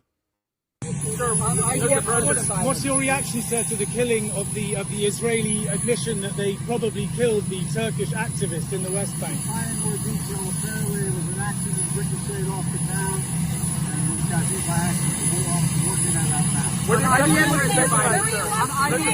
now. Where'd they get the money for those special JFK bullets? Those are very rare. I mean, if that is not the low point of his presidency, I don't know what is. An American citizen was shot in the head by an Israeli sniper. And he says, no, it was an accident. It ricocheted off the ground. It ricocheted off the ground. A sniper bullet ricocheted off the ground and hit a right 26-year-old American woman in the head. Yeah. That is your answer? Yeah. Well, this is why any argument that you have to support this administration over Trump for moral reasons is absurd. It's just I mean, absurd. that is, I mean, I would say, you know, as someone who's not an American patriot, I don't throw this word around a lot, but that is as close to treason as you can get rhetorically, like under a First Amendment. Like that is a treasonous statement. It is a statement. I won't even say of dual loyalty. That is a statement of loyalty to Israel over America. An American it would be horrible and monstrous if that happened to anybody, obviously. But to the added insult of, you took an oath to the Constitution to protect that woman, and she goes over there and protests peacefully and is shot in the head, and you're going to come out here and say that it was the bullet ricocheted off the ground and hit her by accident? I'm sorry. That is a treasonous thing to say. You are not you are not fit to preside over this country. You have violated your oath. That is a statement in violation of your oath. Plain and simple. Right. Well, there's nothing they can do with this, right? I mean, how do they admit that Israel executed an American citizen and then continue with their current policy. They'll say anything that allows them to continue to give Israel whatever it wants. Mm-hmm. We have absolutely no say in policy regarding Israel. This is why I keep saying we have to destroy their economy. That is our power. Our elected leaders are not going to do anything. They're not going to do anything to stop this. You have got to make Israel bankrupt so that it can no longer function as a state, so that they don't have money to put into AIPAC, so they don't have money to put into these global propaganda campaigns, so that Israelis don't want to live there anymore because they are not going to live in a collapsed society. They're going to leave. Yeah, I mean, it is just absolutely stunning. And what you said about our whole government is absolutely right. You know, it's not just Biden, obviously. If we actually had a government, beyond just Trump, if we actually had a government, if we actually had people in the Senate and the House who cared about this country as they take an oath to, they would impeach someone over that. They would impeach a president over that. You are aiding and abetting the murderers of your own people. That's what you're doing.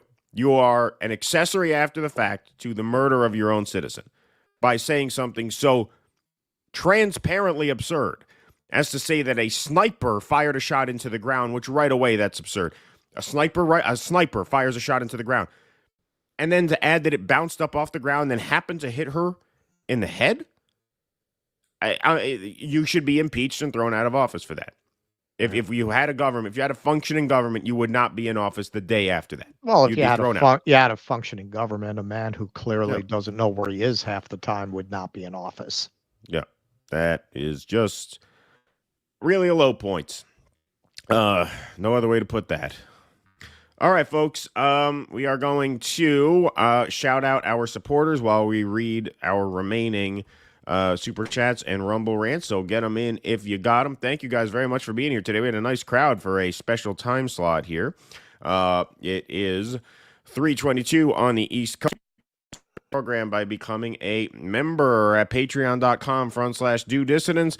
You help keep us in business for as little as $5 a month. You get your name on the patron scroll here. You also get call-in access to our post-show Q&As every Sunday night, exclusively on Rumble. You also get 2 bonus live streams per month, which are call-in interactive live streams. So you can go to patreon.com/do dissidents, dodissidents.substack.com, or join our locals, dodissidents.locals.com. If you were watching on Rumble, you can hit the bright red join button underneath the video player, which takes you to our locals sign-up page. Please and thank you very, very much for your support. You are the backbone of the show. We say it every time because we mean it every time. Let's get some Rumble rants in here. My real name. Thanks for the $2. What kind of scumbag douchebag names his podcast Martyr Made? Yeah. Yeah. Well, we rest our case. Dominic Marrow on YouTube says, thank you for doing the voodoo that you do. Thank you, Dominic. Appreciate that. Kuznetsky Bassane says, Newhart Show. Newhart Show. Was it a reference? Thank you, Kuznetsky. Appreciate that very much. All right, let's see. Do we have any others? Looks like that about wraps us up. So, folks, we are going to be back on the air Sunday nights at 7 p.m. And then, is there another debate next week? I thought there was. Maybe. I guess we don't know. No. I mean, there's no debate scheduled. There's talk of maybe having another debate. I don't think it would be next week if it happened at all. Okay. All right. Well, we will have to wait and see about that. But in the meantime, our weekend starts right now. We thank you all very much for being here. We appreciate you all. Thank you to our Nazi punks. Fuck off. Yeah.